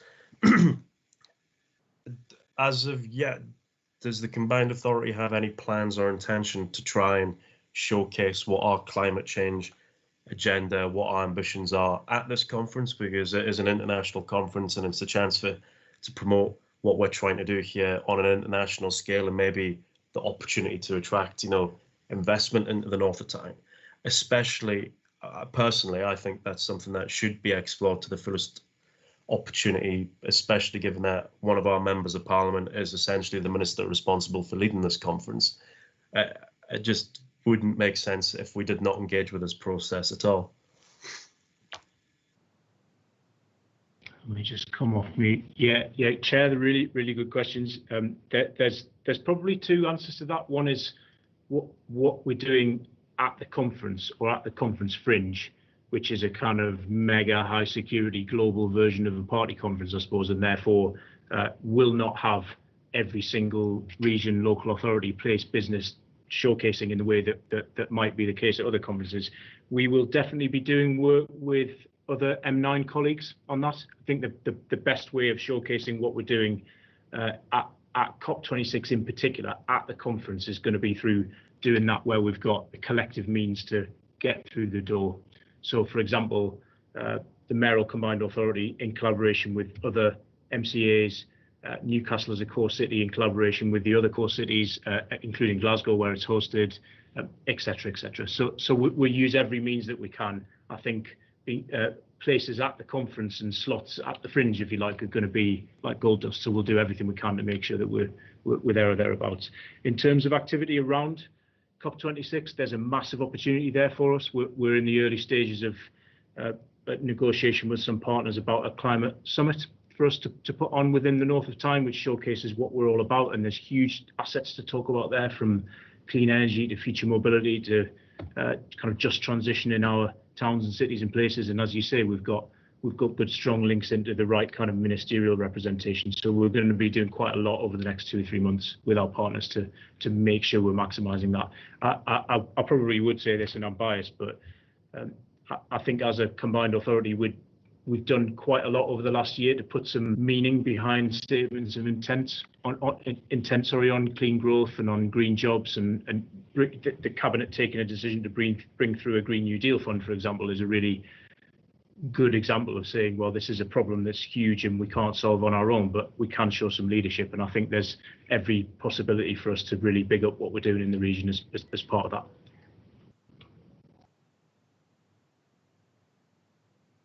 And just one other thing that you briefly touched on as well was the Borderlands Inclusive Growth Deal. And I think you already know what my personal view is on this. But given that the vast geography of the combined authority area falls within, a local authority that is involved with another partnership that has in some ways got similar ambitions or similar projects, like, how they want to do the energy centre for the Borderlands region and improve skills and improve education and improve connectivity as well.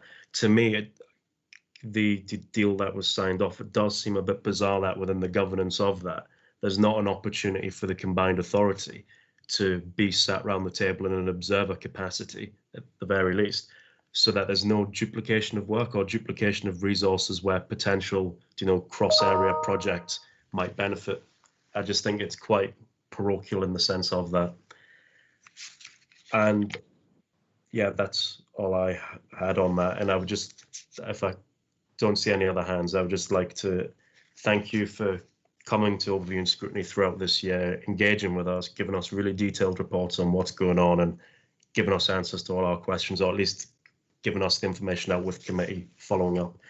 And it's just good that you're involved in this, leading this team, and I think you've been excellent in promoting our region as much as possible with stakeholders and government and other areas. So I'd just like to thank you for all the hard work that you do.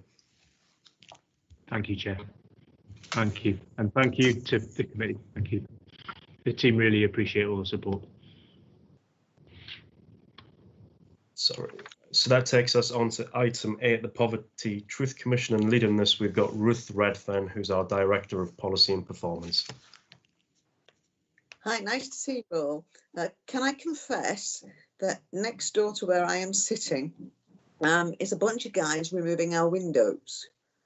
So if at any stage we have a huge amount of drilling and you can't hear me, Councillor Roughhead, would you be kind enough to wave or signal or do something that says we can't hear a bloody word of this because of the drilling? I'm kind of hoping that they've stopped. But it's one of the perils, is it not, of working from home, that you plan a thing and then it doesn't happen at the time that you anticipate. Anyway, that Poverty Truth Commission, we had a short conversation about this at the last committee, and you asked me to come back and tell you a little bit more about it, which I will endeavour to do. I think the first thing I'd like to say is, why would we do a Poverty Truth Commission? And one of the things that I've been doing recently, as I'm sure you have, has been looking at the consequences of the pandemic. And one of the surveys which really struck me recently, and it was done in January, February of this year, is that nearly 6 in 10 people believe that the pandemic has increased social inequality. 79% of people believe there's now a large gap between different social classes, which is really horrifying. Even more horrifying, or similarly horrifying, is across the whole of the country, 8 million households are in debt. 6 million are being pursued for payment for at least one household bill. And 2 million are using food banks. Twice as many children dependent on food bank than a year ago. Poverty and inequality is increasing. It's increasing in our region, sadly. It's increasing across the country. So what do we do about it? Obviously, we're an economic agency. One of the best ways of doing it is all the stuff that Henry's just been talking about.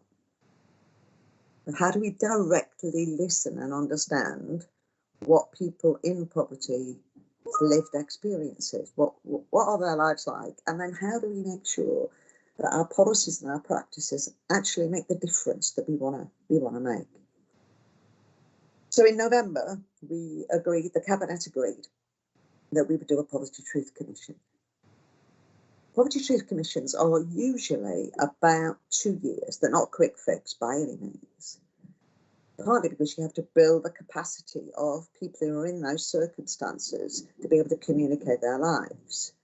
That's really hard to do. I'm sure you'll all remember when you first got on council. Can you all remember when you first got on council? Those first few contributions that you had to make and all that kind of stuff. It's not easy, is it? It's not easy for any of us. Certainly, I remember it well.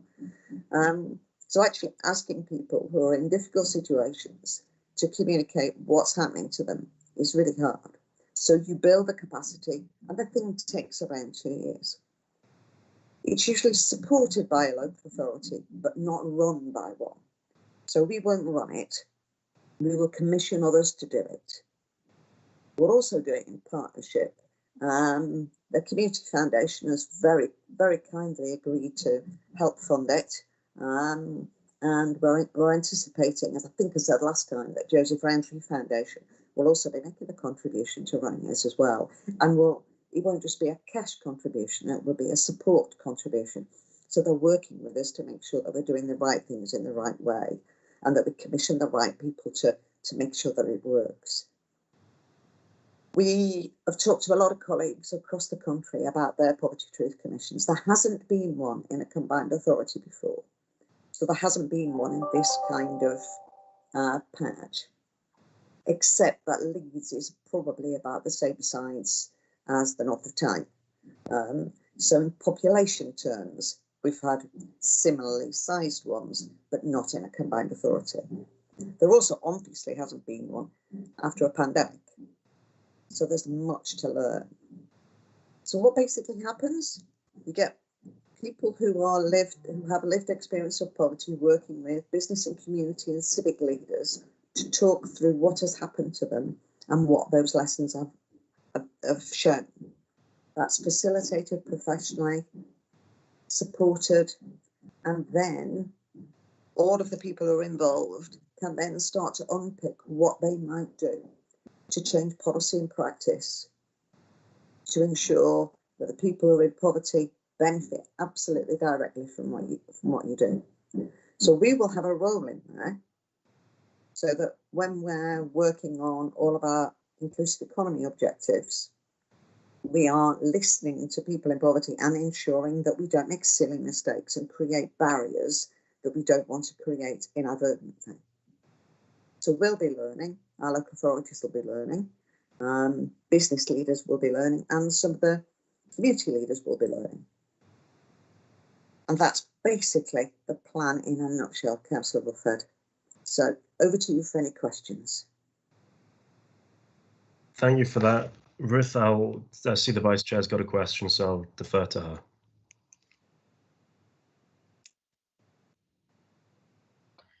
Hi, Ruth. I mean, you and I have had a conversation about this before, and you know I'm absolutely extremely interested in it.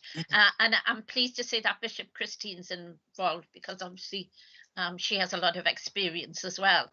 I think as well, this pandemic has created families that have gone into poverty who previously would never have ever been, delivering food parcels to, but, well-paid workers who have lost their job because the company's folded. We know a lot of the large stores have folded where there's perhaps been two wages in the household, now gone down to one, or one that's furloughed or none at all.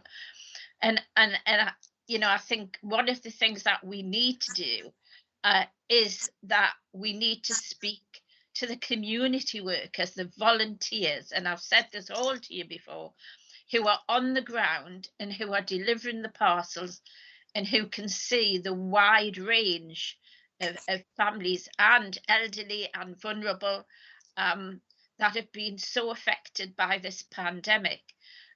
Councillor Lowe is in this meeting, and her and I had a conversation as well. And I see Anita's hands raised, so she will go come and speak to you as well. And I was amazed to hear, the volume that they are having in their ward, where traditionally we wouldn't have expected. And Councillor, I'm not going to say any more because I know Councillor Lowe will want to have her say. So I think it's brilliant, and I think we need to be involved, and it's great that we're getting support from the Joseph Rowntree Foundation and or the community foundation, because they'll have expertise as well. We have expertise, but they'll have different expertise. And I think it's great, and I think we need to get on with this, and we need to make sure that we're getting out to the people who have been dealing face to face with the families during the pandemic. How we do that, and that I don't know, but all your councillors will know who these people are, and I'm sure, you know, we're all happy to help in any which way we can. So thank you, Ruth. Thank you. I really appreciate that, and you're absolutely right. I don't know if it's an appropriate thing to say, but Bishop Christine has been a godsend. Can you say that? Who is that? That's inappropriate? I don't know, but she has. She's been really supportive. I think the way that it probably works is we commission whoever's going to run it for us, and then whoever runs it gets in touch with local councillors, community workers, volunteers, volunteering groups, and they start to build that up. We've already had a couple of conversations with the voluntary community sector about how this might work, because we're obviously anticipating that one of those types of groups, or a number of them, will get the commission to do it. But we think that's probably how it will work. But we're on it, particularly after our last exchange. So it's there. It won't be soon. It will be whenever we've commissioned somebody. These things inevitably take time, but we've definitely got it. So thank you. Yeah, Chair, just one last thing. Obviously, we'll be setting the brief for what we want doing, so we can make this happen within our brief. Yeah, thank you. We'll be in there. Sorry, Anita, for using you there as an example. Just, I appreciate that Councillor Graham had her hand up first, but I'll go to Councillor Lower first, just for the flow of the conversation, because she was named within Councillor Wright's comments. Okay, thank you. Sorry about that, Sandra. Yeah, I mean, I've been absolutely amazed by, and astounded by what happened. We opened up an empty building that was being unused, and the idea was that we were going to help parents who had children with special needs. So we had lots of strange requests, like my child will only eat curly pasta, you know, I need extra size nappies, those sorts of things, special diets, special needs. It snowballed, and we are now the northern food hub for the city, but we've means tested to try and keep the numbers down, and we've been up to 900 families that we have dealt with. And these are not people who are just turning up and asking for a handout. These are people really who are in need, who've needed it.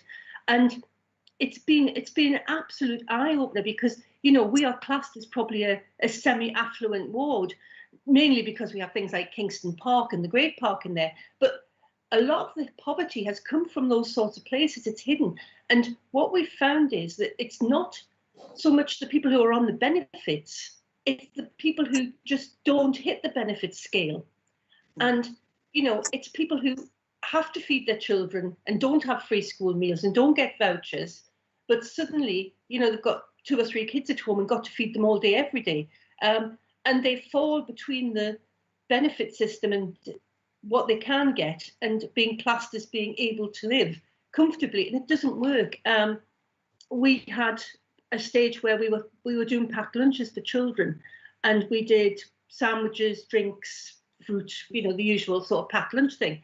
And then we realised that a lot of the children, they were getting nothing else, basically. So we started to do things like put a little box of cereal and a carton of milk in so that they could have breakfast the next morning, because that's an important meal to a child. You know, breakfast is the important one, get them, you know, going for the day. But we've also done a lot of work with local shops and companies, and we now have all of our volunteers, and I must stress, everybody is a volunteer. All of our volunteers now are trained and have done the hygiene certificates and all the rest of it. And what we do is, when we get food from the supermarkets, which is to go out, if we don't get rid of it and it's fresh stuff, we actually cook. So we prepare meals, which either go to the people that we're feeding, or we do a pay what you can for people who want to come in and collect a hot meal. They can come in, pay what they can, and pick up a hot meal. So we have no food waste. And it's been an eye-opener to me, because I thought at first it would be a fad, and in some places it has been. You know, I mean, you know, we've had people say, oh, I don't want that. It's not the sort of stuff I normally buy and that sort of thing. Where we've had other people who've sort of been on the phone saying, can you help me? So I really think there is an issue of the hidden poverty. It's easy to find people on benefit. It's easy to find people who the council know about, but the ones that we've really tried to connect with are the ones who don't want to admit and don't want to say to someone, you know, this is too much, I can't cope anymore. And to be honest, we've done it through being really, really confidential and really, really respectful of how people feel. So we don't say to people, oh, well, you've got to turn up with your benefits letter to tell us, you know. But we do say to people, well, you know, tell us a little bit about yourself. But none of that gets passed on. And I think that's the big thing. It's building that confidence up. But I really think if you're looking at poverty, there is the hidden poverty in the middle. It's the real issue. And to pay mortgages and bills and things, people are cutting down on the necessities. I absolutely. And thanks, Linda. That was. Yeah, I absolutely agree. I think that, as you both said, there's new poverty and there's hidden poverty, and we must make sure that we listen to both. I'm conscious of time because I'm aware that we've got the minute silence in about 4 minutes. So I'll hand back to Councillor Roughhead. Yeah, thanks for that, Ruth. I was just going to say that after your response to that, it would probably be wise if we all get prepared to park the minute silence, and then obviously we're all still continuing in the meeting, but then come back once that's finished. Continue with us, yeah.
Thank you for that. So, Ruth, did you answer all of Councillor Lauer's question before we pause to mark the minute silence there? I think I answered the questions, but I probably didn't say how striking it is, the work that you are doing within the community, and lots of local councillors are doing within the community to make a difference to people's lives. And I just think it's phenomenal. I think really amazing. And as we had that moment's silence, I don't know about you guys, but I also thought of thanks of the fact that, you know, what we still have, and the amount of civic responsibility, if you want a better term, that people now have to help each other and to care for folks beyond your traditional roles. That you guys have always done this, haven't you? But thank you, Chair. Thanks, Ruth. Councillor Lauer, did you have any supplementary questions or comments? No, Chair, just thank you for those comments. Thanks. Thank you. Thanks. Councillor Graham? Hi, thank you. As an officer appointed by the Bishop to the diocese to carry out some work, I'm delighted that she's involved because she's a great person, but also that the Joseph Rowntree Foundation gives reasons to the Commission. And I agree with all that Anita and Linda have said, but there's so many people living hand to mouth and have no resilience within their family budget to cope with things. And I'm just wondering how we can sensitively involve people who are living in poverty within the Commission, because this has got to be really sensitively handled, hasn't it?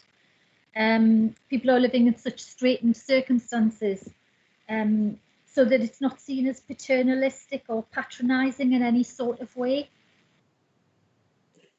Yeah, it's been interesting talking to people who've run successful commissions, because that's the bit they always talk about the most. How do you do this with respect?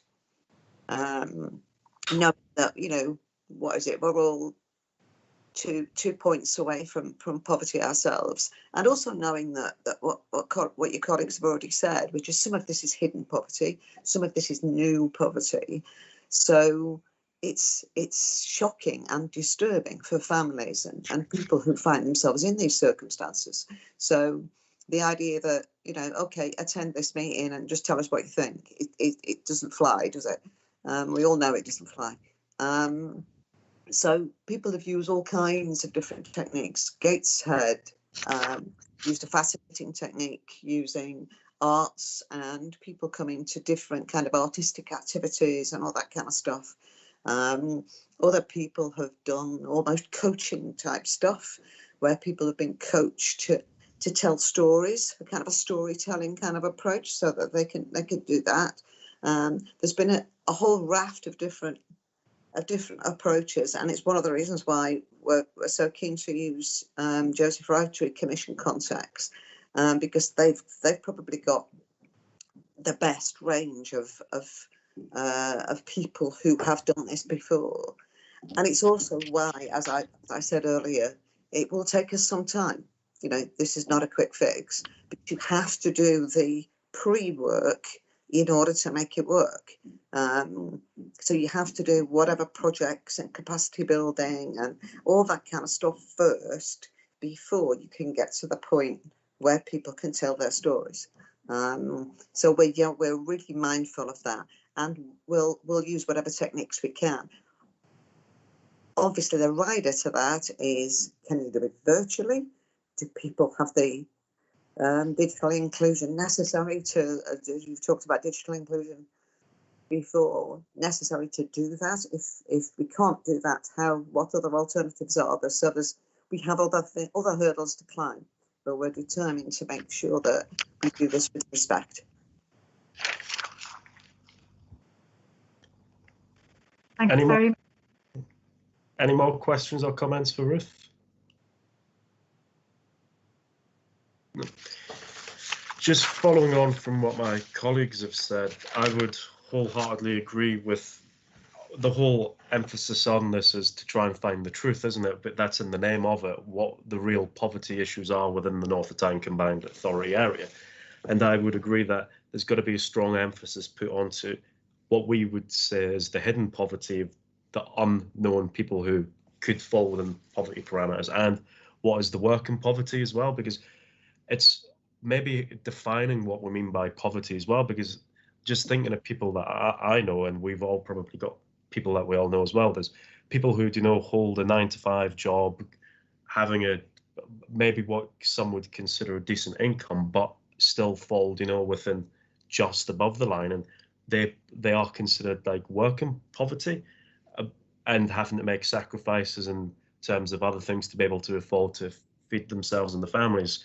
So I think that's a real emphasis of trying to find the true statistics and data out there of people who fall between the gaps and parameters of the hidden and working poverty, and being, as you said, a process that is respectful, and being, when I say inclusive as possible, I mean in a way which we become, all the people who do this on our behalf become as approachable as possible, and perhaps engage with the people who want to be involved with this process or tell us information, engage within the means and ways in which they feel comfortable doing that, because you'll have people who, you know, are comfortable maybe sitting down on, you know, a little group basis, either in person when that happens, when we can do that again, or online. But there might be people who prefer, you know, like a telephone call or like a one-to-one, or maybe even just being asked to give some be given some questions and maybe asked to respond to it. So I think the process needs to be as flexible, open, inclusive as possible, and actually get to the depths of the real issue. And I'm really glad to see that the Bishop is involved in this, because I know she's really, and her other roles, really high up on like the social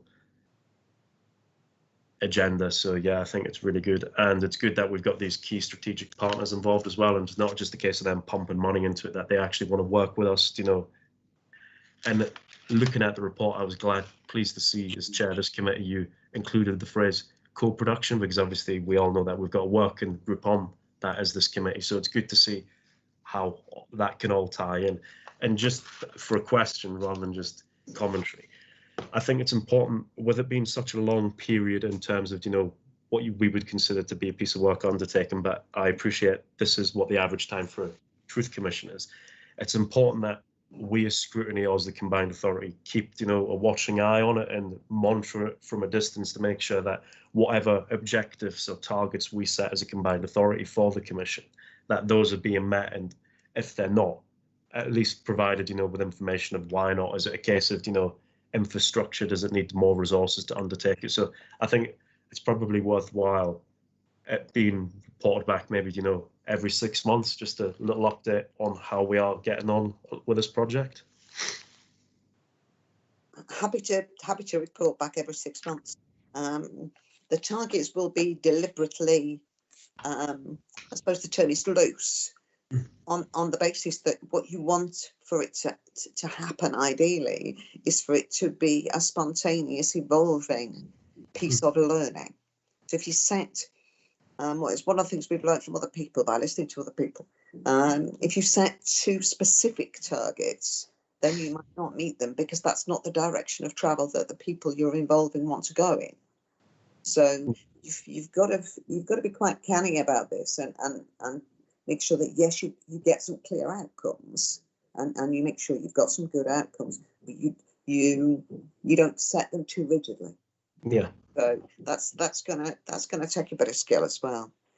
In terms of the process bit and flexibility, you're absolutely right. If we're going to engage with a whole raft of different people, not least disabled people, homeless people, a whole range of different people, then you have to be flexible in order to accommodate whatever needs that they have in order to engage.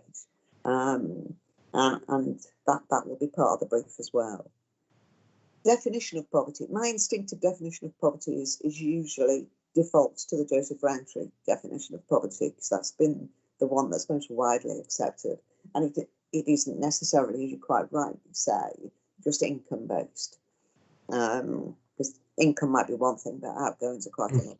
And actually, it's the relative poverty that you find yourself in. You know, you can have You know, we've certainly know of reports of over the years of people who've got 6, 7 jobs that are still in work poverty. So actually, the Joseph Rowntree definition is usually the one that we would default to. The other thing I think is quite important is self-definition. You know, if you haven't got enough money to feed your kids, to pay your rent, then you can define yourself as being in poverty as well. And I think you have to be, again, respectful of that, of people's own experience, their lived experience, and what they believe their circumstances to be. So I think this, again, that needs to be flexible and but based on something that's has some academic rigor, which is, as I say, the Joseph Rowntree one. In terms of co-production, you'll be sick of me this week because I think you're seeing me on Friday as well. So I will pick up the co-production bit on Friday. But it's, yes, of course, it's definitely connected. It's certainly connected in my head, if not anywhere. Yeah. But we'll do more of that on Friday. As I say, you'll be bored to death. Thank you. Thanks for that, Ruth. Any final questions or comments for Ruth? No. So I'd like to thank you for coming along this morning and this afternoon for presenting that report, and just thank you for the fantastic work that you're doing. Obviously, as a committee, we're very interested in this and would like to see updates on how this progresses over its course. Of course, Chair. Thank you. Which that takes us on to item 9, the annual report, and we've got our governance and scrutiny manager, Elizabeth Kerr, presenting this. Thank you, Chair. I'm going to do the annual report section first, and then I'll go on to the annual review, and we'll break it up like that in case members have particular comments they want to make on each aspect. So it's the last meeting of the municipal year. I'm sure you're all aware of it, of an extraordinary year. As part of the last meeting of the year, we always do a review. And so attached in your agenda is our draft report of the annual report for the committee, which basically is a commentary of what we've done this year. You'll notice that there is a section that needs to be completed because we hadn't had the update from Ruth on the Poverty Truth Commission, so that will be changed after this meeting, and it will be reported to Cabinet at their annual meeting in June, because it's important that Cabinet are aware of the work that we've done this year. Basically, I won't go through it because I'm sure you've all read it. It says what we've done, does what it says on the tin. I'm happy to take any questions, or if people want suggestions about what we've maybe missed or what we want to include, or thoughts for next year, happy to answer those or say anything to that. Thank you. Any questions or comments? Don't see any.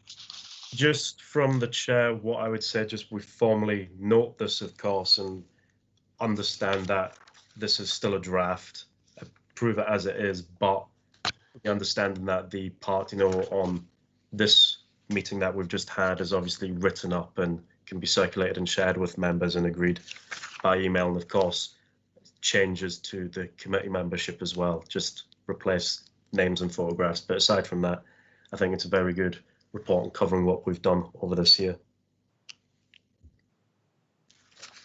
So with that, then we can move on to the second part of the report. Okay, thank you, Chair. Yeah, so this is the review of the urgent decisions and call-in that have taken place over this year.